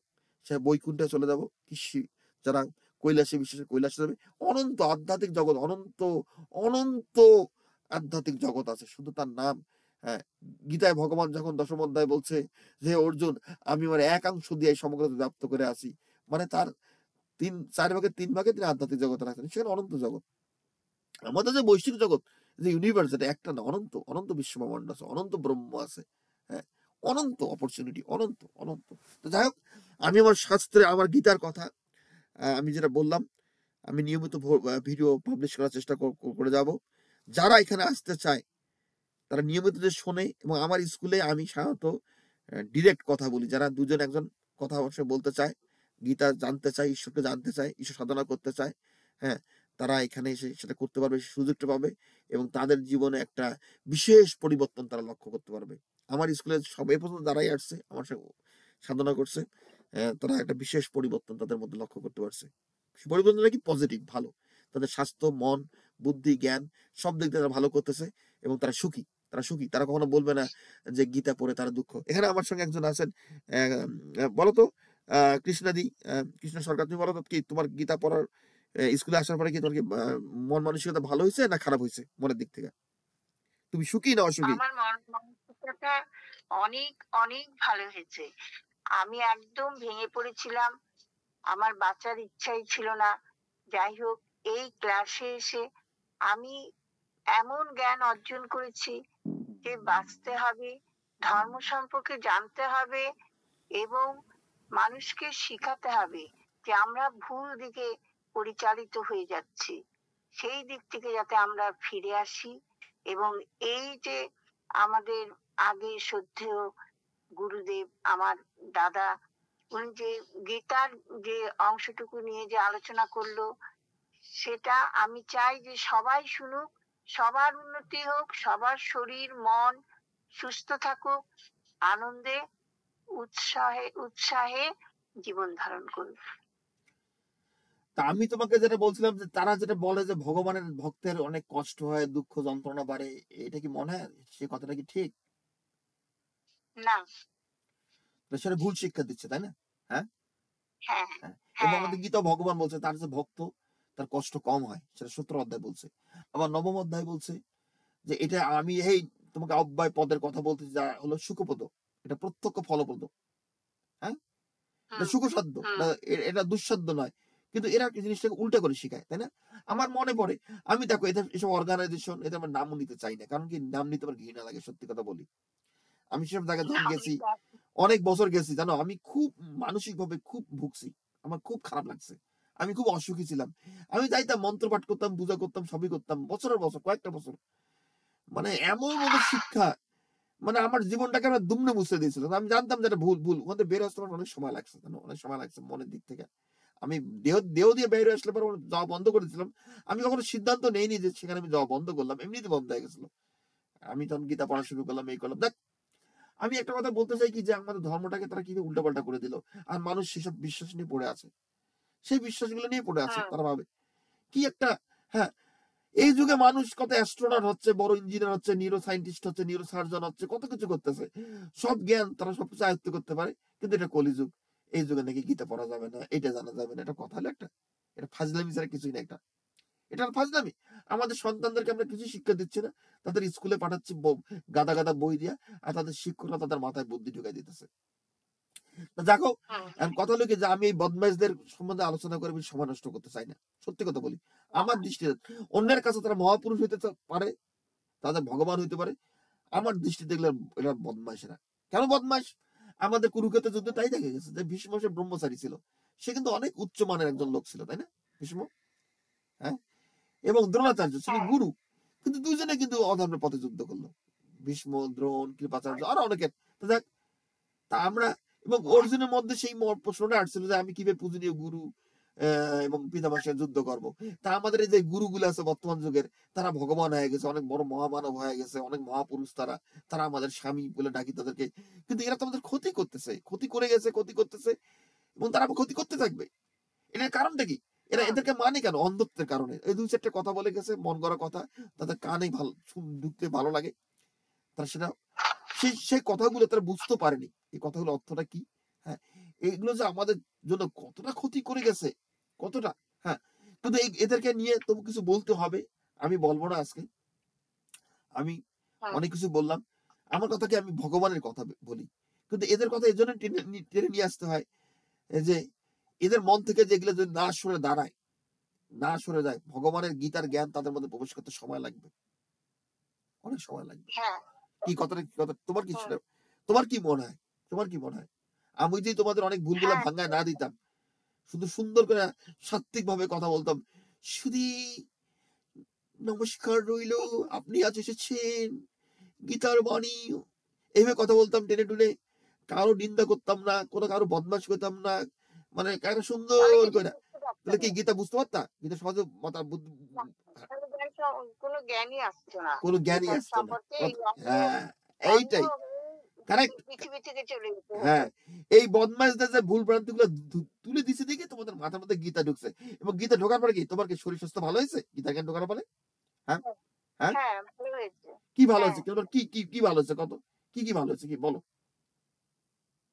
আমার ভালোর মধ্যে সুগারটা, আর আমি ডাক্তার দেখাই না, সুগার আমার নেই। আর সুগারটা ছিল।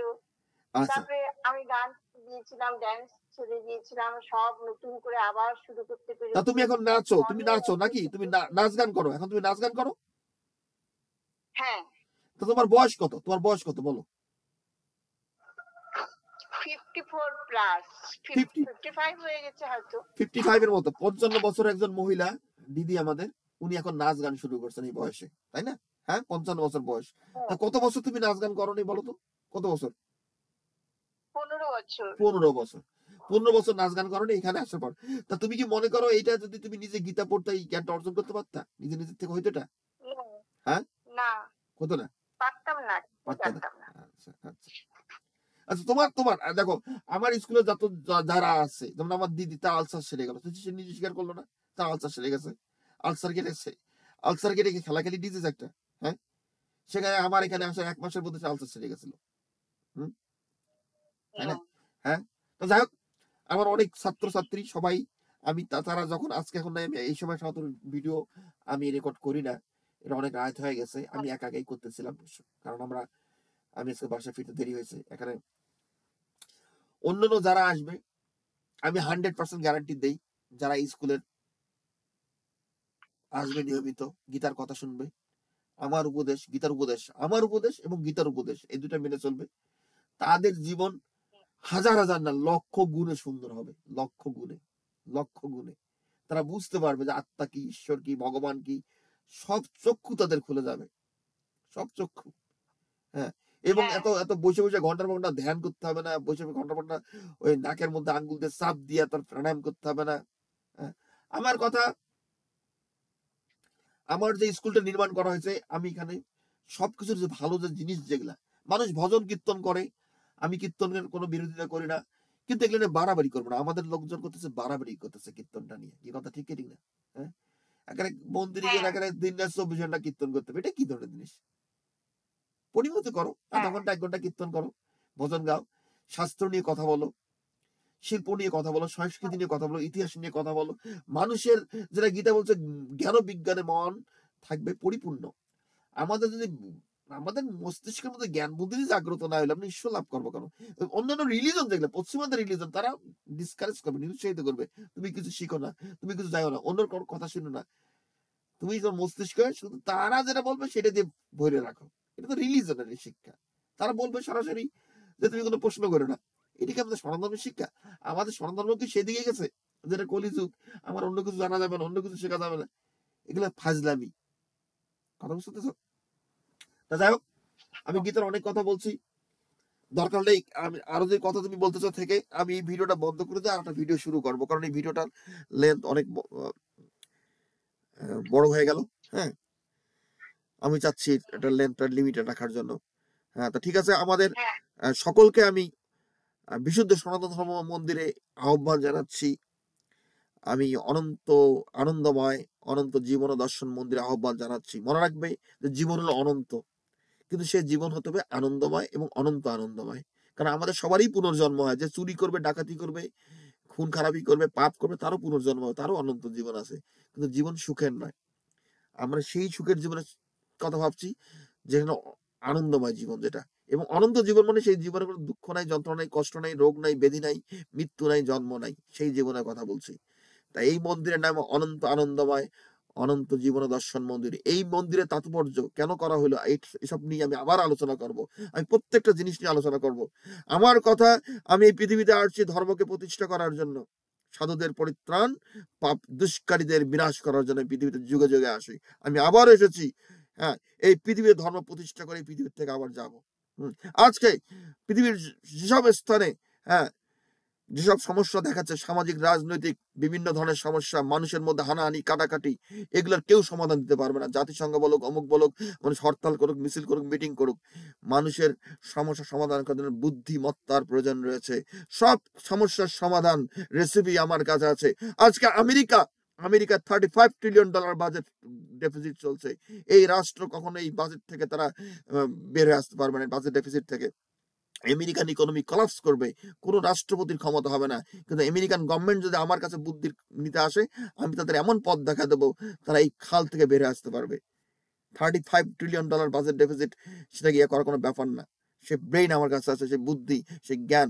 আজকে ভারত পৃথিবীর চতুর্থ শক্তিশালী রাষ্ট্র হতে চলেছে, কিন্তু শক্তি দিয়ে পৃথিবীতে জয় করা, লাভ করা যায় না। গীতায় ভগবান যখন কুরুক্ষেত্রের যুদ্ধের আগে অর্জুনও আসছিল ভগবানের কাছে, এবং দুর্যোধনও আসছিল, ভগবান বলছিল, হে অর্জুন, সবদিকে আমার সকল শক্তি সেনা, আর একদিকে আমি, তুমি কাকে চাও? অর্জুন বলেছিল, হে ভগবান, আমি যে তোমাকে চাই জীবনের রথের সারথি হিসেবে, আমি কোনো সৈন্য চাই না, আমি কোনো শক্তি চাই না। দুর্যোধন হেসে বলেছিল, কি বোকা, কি বোকা, এটাই তো আমার দরকার। সে ভাবছিল যে আমি শক্তি দিয়েই আমি যুদ্ধে জয়লাভ করব। এবং গীতার প্রথম অধ্যায়ে সেই কথাই দুর্যোধন গিয়ে তার গুরুকে বলছে যে দুই পক্ষেই বড় বড় যোদ্ধা রয়েছে, কিন্তু আমাদের যে শক্তি সেটা অপরিমিত এবং পাণ্ডবদের শক্তি সীমিত। এই কথাই গীতায় সে অর্জুন কিন্তু কি বলে দুর্যোধন কিন্তু বলছিল তার গুরুকে, শক্তি দিয়ে কখনো যুদ্ধে জয়লাভ করা যায় না। আর বিশেষ করে ধর্মযুদ্ধে আমাদের ধর্মের পথে চলতে শিখতে হবে, ধর্মের পথে চলতে হবে, এবং সবাইকে নিয়ে আমাদেরকে এই জগৎ, এই পৃথিবী গড়তে হবে, বিশ্ব ব্রহ্মাণ্ড। আমি কোনো বিশেষ কোনো দল, কোনো গোষ্ঠী, কোনো রিলিজন, কোনো জাতি কারো জন্য এই পৃথিবীতে আসি নেই। আমি সকলের জন্য আসছি, আমি সকলের জন্য, সকলের জন্য। সকলের কল্যাণ হোক, সকলের মঙ্গল হোক, সবাই সবাই সুখী হোক, সবাই রোগমুক্ত হোক, সকলে অনন্ত আনন্দময় অনন্ত জীবনের সন্ধান লাভ করুক, এই কামনা করে এখানে আমার এই ভিডিও শেষ করছি। বলো গীতার গুজ্জার বলো, গঙ্গা গীতা সাবিত্রী সীতা সত্তা পতিব্রতা ব্রহ্মবলী ব্রহ্মবিদ্যা তিসন্দ মুক্তি গাইনী অর্ধমাত্র চেতানন্দ ভবগ্নি ভ্রান্তি নাশিনী বেদত্রয়ী পরনন্দ ততত্ব জ্ঞান মঞ্জুরি ইতত্তানি জাপি নিত্যং নরনিচ্ছল মানসম জ্ঞানে সিদ্ধিং লাভে নিত্যং তথান্তে পরম পদম। জয় গীতা, জয় গীতা, জয় গীতা। জয় গীতা, জয় গীতা, জয় গীতা।